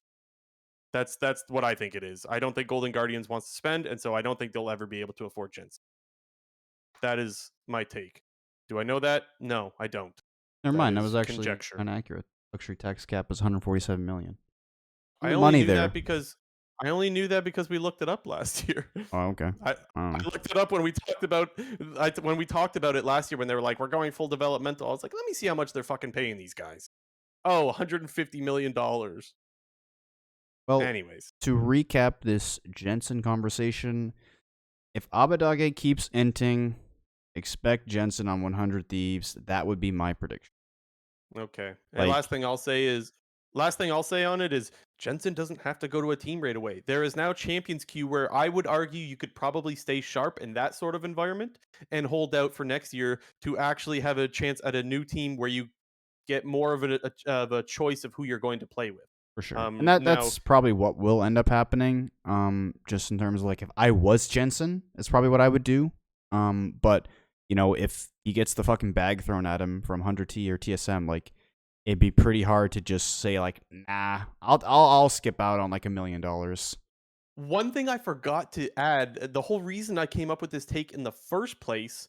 Well, first of all, we talked about it last week, so I started thinking about Jensen, but then also Kobe tweeted out, I'll bet anything at Jensen comes back within a month. Any takers? And he says, yo, at Travis Gafford, want to bet a cat on it once and for all. And so here's the thing. He might just be like on a hunch, but also sometimes these guys know things, man. Like they are very much intertwined with these players and with the management. Like they all know They're each little other. conspiracy theories like this. Yeah, I am. The thing is, a lot of times they're right. They always predict things, and it's like, how the hell would you have known that unless you actually spoke with someone about it? Hey, dude, I predicted that TSM was going to beat Golden Guardians, and everyone probably would have thought I was crazy, but I just know these things. That is not on the same level as predicting Jensen to come back in a month. Those are different things. I just predict these things. It's a good prediction. I'll give you that. But anyways, those are different. So when I saw that, I was like, what does Kobe know that I don't know? And maybe he's just being facetious. Who knows? But anyways, speaking of predictions, I was gonna say that, motherfucker. Yoinked it. Okay. Yoinked the transition. Prediction time. The prediction scores on the screen right now. I'm 37-18. Blue Jay is 36-19. Those are corrected. You were correct in the fact that I was an additional game up, because I did some sort of impromptu counting of the games. But some very good games this weekend, I will say. First game, kicking it off, Golden Guardians versus 100 Thieves. I will take 100 Thieves. I'm going 100 Thieves, but I'm gonna be sad if Golden Guardians wins because I really want to take them, but I'm waiting for 100 Thieves to bounce back, especially with the discussion about Abadagi looking like shit and people being like, "Get Jensen." He's got to hear some of this talk and be like, "Oh, dude, I gotta get shit going here." All right. Pure speculation. 100 Thieves though. Next up, FlyQuest against CLG. FlyQuest CLG sucks. Yes, correct. Next up, EG versus TL. I know I said this last week, but EG kind of had a bit of a prove it game against Cloud9. If they like EG's making the resurgence, and they got shit on by Cloud9. That was the Blabber Volibear game. But EG's playing Team Liquid this week, and I feel like we're in the same scenario. Like, this is a big prove it game. Like, put some respect on EG's name. If they win this, I'm still gonna roll with Team Liquid, but I'm expecting some top tier EG gameplay about to come out. I think I'm cheering for EG in this one, but I'm going. I think I am too, just because like that will insert some parity into the LCS. You're also a C9 fan. Well, yeah, but then that'll make the matchup of TL versus C9 on Sunday that much more exciting, because should C9 win, then they'd be 2 games ahead of TL, but we're not there yet. The next game is Cloud9 versus Immortals. Immortals sucks donkey balls. I'm going Cloud9. Okay, Cloud9. Next up, Dignitas versus TSM. Dignitas. I'm picking Dignitas, but I'm nervous because Fake God has been getting shit on, and I still am of the opinion that Huni is TSM's best player, and I don't think he's playing terribly by any margin. I think he's actually, like, if I had to give him a term, I'd say he's just been average. Like, he's been an average LCS top laner, and Fake God's been one of the worst. So I'm a bit scared for Dignitas in that fact. I think you make a good point about the Huni versus Fake God thing, but I will also say that I expected Huni to be better in the specifically that Tryndamere Gragas lane that we saw this weekend. He was the worst performer of the Tryndamere against the Gragas this past weekend. I just And think I that's thought that Looney would be a good laner, but he kind of fell behind in a matchup where like there's no kill threat on him. No, but I just think that's a straight up counter pick. Like, I don't know, like I don't think it's a counter. it was I think it was the pretty much counter melted it was the up counter to his farm Tryndamere mid. forehead. It was the counter to Tryndamere mid. So I would say it's an answer, not a counter. Farm it out, boys. That's what I think. Anyways, let's not get too far into the weeds. Dignitas over TSM. Yeah. Then Team Liquid versus Cloud9. Oh boy, JNT's taking Cloud9 because he thinks they're better than 9-2. Yeah, a bit of foreshadowing going on earlier in the episode. I am taking Cloud9. Man. I will say though that I'm not hesitant, but if Cloud9 was blue side, I'd be like, oh hell yeah. Wait. They are blue side actually. Why is the graphic like this? Because they were red side last time that they played. Never mind. Oh, I'm pretty JNT sure knows what they don't know. Oh, they got to be blue side because Cloud9 was red side in the last game. So yeah, If this is from LOL Esports, don't trust it, man. They don't know what that website stinks. I'm 100% confident that they're going to be blue side unless they switch something up where you don't like, because I'm pretty sure it always worked that you would play one game on blue or red side and you play the reverse on the second game. But is that going to make you change your prediction? No, but blue side is just always the better side. So okay, yeah. I would argue, with how good the top laners are, that red side is the better side in this particular with these two top laners. Well, I would just say because the dumbass 80 carry meta first pick Jinx is pretty good. I'm going Cloud9 as well. Just Whoa! Because I think Blur is really good right now. I know. And bitch, couldn't even have the balls to do it. Kidding. Dude, I'm kidding. I'm going with who I think is the best player on the Rift right now, and I think it's Blabber. I would agree. Next up, 100 Thieves versus FlyQuest. These you teams. know what my heart wants to say. Well, I know you want to say FlyQuest, but the question is, are you going to say FlyQuest? Let me remind you, FlyQuest beat the shit out of 100T last time they played. I know you're trying to bait me in with this. I know it. I know what you're doing, JNT. I'm going 100 Thieves. I will be cheering for FlyQuest, I promise. Yeah, me too. Next up, TSM versus EG. I think a very underrated game because, like I said, the TSM comeback has got to happen at some point. I'm nervous for Dignitas in the Dig versus TSM matchup. And once again, like, TSM's bad, but like, dude, it's just in this script for TSM to just start winning games. I get you're saying about the whole script and all that, but for a guy that thinks TSM doesn't deserve any wins or that they deserve one win, I'm still really nervous for TSM games. Well, I'm still picking EG, but like I'm just saying, don't be surprised. That's all. Okay. Don't be surprised. We could say that about every game. Okay, I'm going EG. Then Immortals versus Dignitas. I'm going Dignitas because Immortals will throw the lead if they get the lead. Sound logic. I'll have to agree. Okay, and then Golden Guardians, you better not fucking lose to CLG. I'll lose it. Zed or bed. I just, even though like I kind of am like low key rooting for CLG just because I like their bot lane, I just unfortunately cannot pick them because of how bad their top side of the map is. So Okay. Golden Guardians. All right. Golden Guardians. And that closes out the prediction. Did we have anything different? I picked. Wait a minute. Uh, We might have to change something up. I'm not going with the same prediction. We'll figure it out. Anyways. Quick news, JNT. yeah, we have a bit of quick news, and we're also going to do a little bit of LEC talk because the LEC wrapped up. But to go through the quick news stuff. There was I think this came out on Tuesday. There was a CLG versus Immortals competitive ruling, which was due to the number of pauses and then the postponement of the EG FlyQuest game because CLG I think was complaining about like server latency issues, like they were like lagging, and they sort of they came out with a competitive ruling, basically just saying that like after an investigation, it was not found that like CLG actually got fucked over because of the lag. Which, like, I'm kind of pissed if I'm CLG, honestly, because, like, that game, there's hella lag, and you don't call that one. And then the next team goes on stage, and they're like, oh, this lag is too bad. Cancel the game. Well, they did say So in I'm the like, ruling that hey. the lag in the setup to the next game was much worse than what was being experienced in the CLG Oh, Immortals okay. game. They did say I that in mean, the I'd thing. still be upset if I was CLG, but I do think the league made the right choice. You don't remake that game. I think that would be worse. Yep. No matter what, you're going to piss off one of the teams. I think they went the right way about it. So, Next up was Dodo yells. I don't know if he actually has the title of general manager, but he's a big dog on that team. he's a beast. He basically came out with a tweet saying, kind of shedding some light on the Core JJ situation with him missing the previous weekend of LCS, not this one that just happened, but the one before that, and that was because he was finalizing, I think, his visa issue stuff. They did say it was a personal matter, but at the same time, after the weekend concluded, there was a tweet of like, Core JJ is like back in the States now, because it was like they made it pretty apparent that he had flown back to Korea. I don't have the tweet up right now, but I just wanted to read it out. Do you have it up right now? No, I don't. I'm gonna find it. Give me 1 second.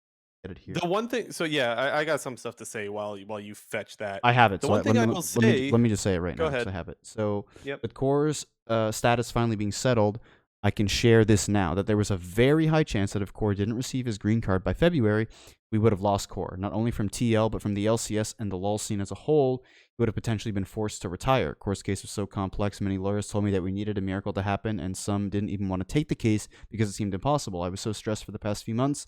I felt like I was walking on thin ice because I needed to make this shit happen. It was such a huge relief when we were finally able to get it done, and I was so glad and happy for Core that he can continue playing. Now I can sit back and enjoy seeing our full lineup and see how far this group of insanely talented players can go, which is a pretty crazy tweet to come out and say, basically saying that if Core J did not get his green card by the beginning of February, that he was going to be forced to retire. That is insane, honestly. When I saw that, I could not believe that, because think about what the LCS is without Core JJ right now, man. Just worse. No. Even TL specifically. TL spent a lot. I don't know how much, but they spent a lot for that lineup. And they would not spend that much if you don't have Core JJ as the piece. Also, they wouldn't have Bjergsen. Yeah, I was going to say, it's probably safe to say they wouldn't have Bjergsen. Like, Bjergsen would still be on TSM, XD. No, I think he'd be on Cloud9, honestly. But anyways, I just think that's crazy. That's all. I was shocked when I saw that, because that would just be so shit if he had to go do the military thing. Yeah, that's what I mean. Over. It wasn't like no exact details were given out, but people did mention the fact that Core JJ is 27 and that the 2-year mandatory military service for all South Koreans, like it's mandatory and pretty much everybody has to do it. I think people are assuming that Faker is going to get exempt from it. And he probably will, because he's like pretty much the biggest celebrity in South Korea, I think. He's Faker. Like he's a household name. Everyone knows who he is. Like he's the Michael Jordan of South Korea.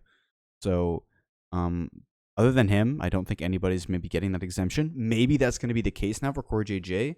We don't know, but he's at that age right now where people kind of that's in the conversation, and that's something that needs to be considered when talking about this whole case thing. But Yeah. as LCS fans, like, we are glad, to know that he is going to be here. I think, people Sticking who around, baby. people who aren't fans of Team Liquid will probably be like, oh man, like, if Core JJ would have left, like, they wouldn't have had a problem with it, because like TL's weaker, and they're like, haha, TL's Like weaker team C9 now. fans, you Dude, mean? no, but like, for me, even though I'm a C9 fan, like, I think Core JJ makes the league better. Like, I think, Yeah, of course he does. because I think, back, 2 years ago, like, when Vulcan and Core JJ were the number 1 and 2 supports, like, that would kind of like flip flop. Like, one day it was Vulcan, another day it was Core JJ. Like, they made each other better. And I think Core JJ, just in general, makes the LCS better. He's done a lot of positive things for the region. He's an insanely talented player. He's one of the few non-Cloud9 players that I really just like want him to succeed, especially internationally. Like, he deserves it. Absolutely. Absolutely. What's next? Next up, there was a little article that came out. I remember it was on some website. It wasn't Upcomer, but it came out today. Basically saying that Riot has sort of done some consideration to adding double elimination formats to their international events, and also maybe make some more international events. So let's go with part 1 of that conversation. Double elimination, in theory, it should be added, but in practice, I think we both are of the opinion that it could be difficult and could make the World Championship very long and drawn out. So I don't think it's an easy, band-aid fix to just say, okay, add double elimination, everything's fixed, because I think if you do add double elimination, you do need to retool all of Worlds. Yes, that's right. All of Worlds, play-ins, groups, and knockout stage needs to be fixed. Not fixed, but just adjusted for the format. But I would like it. Like, if there is a solution, I would like them to try to find it and implement it, but I just think that it's not as easy as people think it is. I would not like it.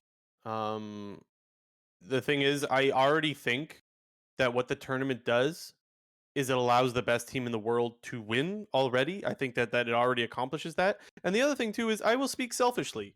I think that it makes, people, feel free to get your Keck W's ready. I think it gives NA almost no chance of ever winning Worlds, and I know we're already near that. I get that. But I think this makes it just much more difficult. And the thing is, I think that there should be upsets or room for upsets. And I think taking that away kind of sucks, honestly. I think you see it in other sports where you see like there's no double elim for the NHL playoffs, the MLB playoffs, anything like that, and like no one cares. Who cares? Sometimes the best team loses a game. That happens. I don't know. I think that I have no problem with any of the current world champions that have already happened.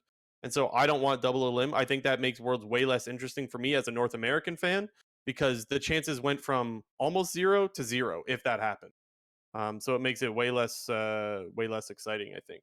What I will I like say, upsets. what I will say to that Even if point I'm not an NA fan. Sorry, go ahead. is, if the NA were to win, it would just make it even sweeter, because it would be like, oh, like, now we won 2 BO5s against the best Chinese, the best Korean. So I don't know. I think it would be good. I like it. I would like it, but like I said, I don't think it's as easy of a fix as people think it is. When we talked about this earlier, you said like then people like if NA were to win Worlds in the current format, people would be like, "Oh, it's because there's not double elimination and they just got lucky." And like, to me, you cannot like, no one has ever said that about any other world champion. And even though I think you're right, people would say that, I would love it. I would love the salt. I would absolutely love the salt if North America actually somehow found a way to win Worlds. I would not care at all if people would discount it. I don't care. You don't discount when any other team wins Worlds. You should give full credit to any team that wins Worlds, even in the current format. It's not like it's free. It's free for any region right now. It's just not. But Yeah. And then to sort of address quickly the second part of the headline of this article, adding more international events, that is where I think we get into a bit of a yikes territory, because we have seen this in the past. Rift Rivals. Like, there's nothing on the line. Like, unless the international event they add would be to, like, that would determine, number of teams that get sent to Worlds per region, or that would influence, like, what teams get the first seed or a pool 1 seed in Worlds groups. Like, this has to have some sort of implications internationally for even me to get on board with adding more international events. Because apart from Worlds and MSI, nobody gives a fuck about like Rift Rivals when it was happening and All Stars when it was happening. So I guess Here's I the would thing say though, like, like, is that what the tournament would be? Because those to me are like meme tournaments. When I heard that they might do more international tournaments, I thought they meant like more things like MSI, for example, that are supposed to mean something. well, I That's guess the way I took international it. event is a very broad term. So I It think is. like Rift Rivals was touted as like new international event poggers, but then who gives a fuck about Rift It was Rivals? Like fun for a little bit. it It was just fell off really quick. like the first one was the only good one in my opinion. That was where Yeah. Unicorns of Love and TSM were in the final. TSM won, but like that was also like NA kind of shit on EU in that one, and people were like, "Oh yeah, NA better than EU." And then we've That seen was how a that Rift works out. Rivals thing? I thought that was like IEM something. That did happen. Cloud9 versus Unicorns of Love did Oh. play in the finals of IEM San Jose. Cloud9 won that event. Oh. That was when I just remember that was when Kikis was playing jungle for Unicorns of Love, and they had just come out with like the new jungle changes to where he was Mm. playing like TF jungle and Warwick jungle before the rework Warwick with like that's when they introduced Red Smite into the game. Of course you remember all Dude, this, man. Of course you do. no, it's fucking hilarious. I am San Jose, dude. That shit was pog. That was when TSM had Kasing trying out for support at I am San Jose in Oh, like December 2014. I don't remember these When things. I do Kasing was a remember good player, Kikis. XD. I remember Kikis. He wore that scarf. Yeah, That's what I that's dude. remember. That's where Power of That's Evil like all I remember. that. Those are Power of Evil. That's that whole Unicorns of Love. Visit Chachi, Kikis, Poe. I forget who their bot lane was. It was Hillisang and like Samix or something, or I don't remember who their ADC Anyway, was. Yeah, I'm going down the rabbit hole here. Fuck off. We're talking about EU already, so we'll do our little LEC talk because the LEC is over now. Weirdly enough, earlier today I was looking up, like, okay, season's over. When do the playoffs start? The playoffs start in 3 weeks for the LEC, which is like, wow, that's like a lot of time in between. And presumably they're doing that to sort of sync up their playoffs with the rest of the world because we still have 3 more weeks in NA. I believe LCK has 2 more weeks. LPL, I believe, has 3 more weeks as well. So it'll end up being timed up with the rest of the worlds in terms of their playoff schedule. But it is just a bit weird because LEC's done. it is weird. And like there's still so much more league to go in every other region. It is weird, but I'm going to hold back on a take from it until I hear from the players because I think this is the first time the players are going to have something like this. I believe the players will like it. Do I think it's good for your fan base to just be like for the like LEC fans to just wait 3 weeks? No, not really. I don't think it's good from a fan point of view. Um so I guess I don't like it, but I want to wait and see cuz if the players really like it and it helps, I don't know, prevent burnout or something like that, then sure, then I'm all for it, I guess. But it is really strange. And if you don't follow LEC too much or don't know what's happening, I'll give you a quick rundown of how everything played out. Rogue finished first in the standings, and they chose Misfits to be their first playoff opponent. Misfits finished as the 3rd place team regular season standings wise. And then therefore the other best of 5 matchup in the upper bracket is Fnatic versus G2. So get the Fnatic G2 series basically right at the beginning of playoffs as opposed to the end of playoffs. Who knows? Maybe they meet up in the finals and it's classic G2 Fnatic. But so it's Rogue versus Nope. Misfits and Fnatic versus G2 in the upper bracket. And the lower bracket is Vitality, the EU Supa team, in 6th place. They were 9-9. Excel, they made it. Excel made playoffs. That series is the one that I'm most interested Oh, in. I know I I agree. should be interested. No, I agree. should be interested in Fnatic G2, which I mean I am. But I am an XL fan and I hate Vitality. I love watching them lose. It's been fantastic. All the series when are they really lose good. games, It's when Misfits, they lose games that they're not supposed to win. It's great. So that's the one that I'm looking forward to the most. XL, don't let me down. all the series are really good. Like Misfits versus Rogue rematch, G2 versus Fnatic rematch, and then like XL versus Vitality are like two teams that I feel like everyone is like rooting for because EU fans want the super team for Vitality to work out because, you know, if you look at the players individually on paper, they should be really good. But they just haven't been. So whatever. But an XL is like the dark horse that everyone wants to cheer for because this is their first time making playoffs. Once again, I have not heard a single person talk about the whole AdVN thing.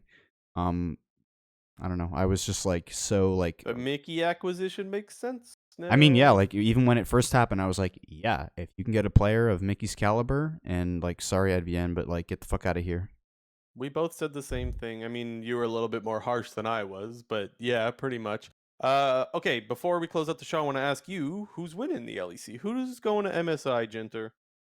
If I was a betting man, I would pick Fnatic Me too. because I think they are better than every other team. I think there's a decent gap between them and Rogue, but I think Rogue is the closest. After that, I honestly don't think any of those teams are that close to those two teams. I think Fnatic is really, really good, and I think Hillisang is the MVP. And you talk. yeah, and I think everyone would assume like if you had to pick a dark horse, everyone would pick Vitality because for whatever reason, people seem to have a lot of blind faith that Vitality is all of a sudden going to be really good in best of fives, and that can be true because from what we know of these players, they have really deep, like specifically Perks, Alfari, and Selfmade. Those are three players who are known to have really, really deep champion pools, and Perks is like known to do well under pressure. So I wouldn't be surprised at all if like everyone's like picking Vitality as like the dark horse to come out and win. But I think like G2 has just as good of a chance to at least make finals as like a Rogue or a Vitality. Because Hmm. while this team definitely looked a bit messy, I still think that they're playing a lot better. I think Broken Blade has come in and been really, really solid as a top laner. I think Yankos is, back to being like Yankos type level. I mean, he's not as good as like prime Yankos in season 9, but I think Yankos is still playing really, really well. Caps had a much better season than he did last year. Last year, he was just straight up inting. And I think Flacket and Target Master actually kind of turned out to be a pretty solid bot lane. Do I think they're amazing, fantastic? Are they better than Upset and Hillsang? God fucking hell no. Upset and Hillsang are the best bot lane. It's not even close. Like, don't even talk to me about any other bot lane that's not Fnatic. But I think G2 has like a solid chance. So if I had to pick, I would pick Fnatic to win. But don't be surprised at all if G2 makes that lower bracket run. Fnatic is going to beat Rogue. I don't think G2 is that good. I think they are good. I just don't think they're that good, and I'll leave it at that. The other thing too is that Upset had the death record Oh now. yes, yes. He died less than any other player, I believe, in LEC history Yeah, it throughout a was. split. I forget. It was It was previously Reckless, I Reckless. think. One thing I remember when I read that Reddit post, I thought that was super interesting was one of the other leaders in that category. It wasn't the one that Upset broke, but it had been the leader at some point was Broxa. I was like, that's really surprising Broxa. for a jungler to not be dying at all, like through like an 18 game season. So I just like found that Broxa kind was a of beast. I mean, he was a beast and probably still is a beast. And as long as he's not on CLG, like, is probably a good jungler. Yeah. Not that that was his fault. His team was just fucking garbage. He Speaking of was. He speaking did of get worse, but CLG was the end of him, and but that speaking of CLG was the end of a lot of players. speaking of garbage and CLG, Finn's made a little bit of a comeback over back in the Yes, he LEC on has. XL. I will admit that he's actually been playing decent. Like I think Yeah. know, he's been playing Nice little fine. bounce back. He's one of the few that gets away from CLG without their career ending. That's not a common thing, especially to make playoffs after that on a team. Not bad. Good for Last up, Finn. the last thing I have added down here is Misfits added Felix. Um, number one EUS solo queue player right now, former pro player, was on Fnatic Academy and was on Astralis last year. They signed him as a playoff substitute, which to me is like kind of confusing because Vithio is their VTO's best pretty good. player and he's probably Yeah. second in MVP voting behind Hillisang. So when is he gonna play?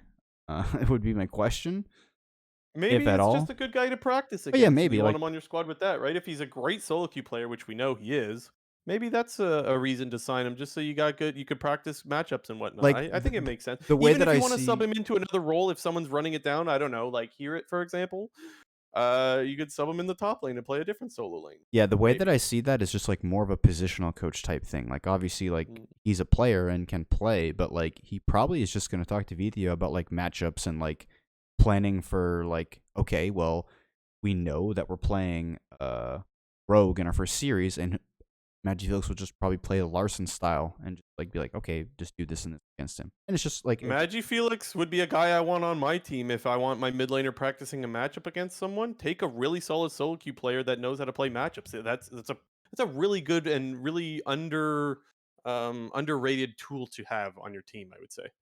mhm. Okay, JT, anything? We closing it out? Yeah. About it, methinks. Okay. I know a lot of the people in the live chat are now gone, but there was quite a bit of talk, and so shout out to those if you guys did make it back to the VOD, because there was quite a few of you. So appreciate you guys, and appreciate you guys listening everywhere else as well. Remember, you know what I'm gonna say, hit the subscribe button. Also, you can also hit the subscribe button on Twitch too. Throw us a prime. We could use that. Thank you guys so much for joining us. We'll be back same time next week. This has been episode 76 of the Clown Fiesta podcast. Goodbye.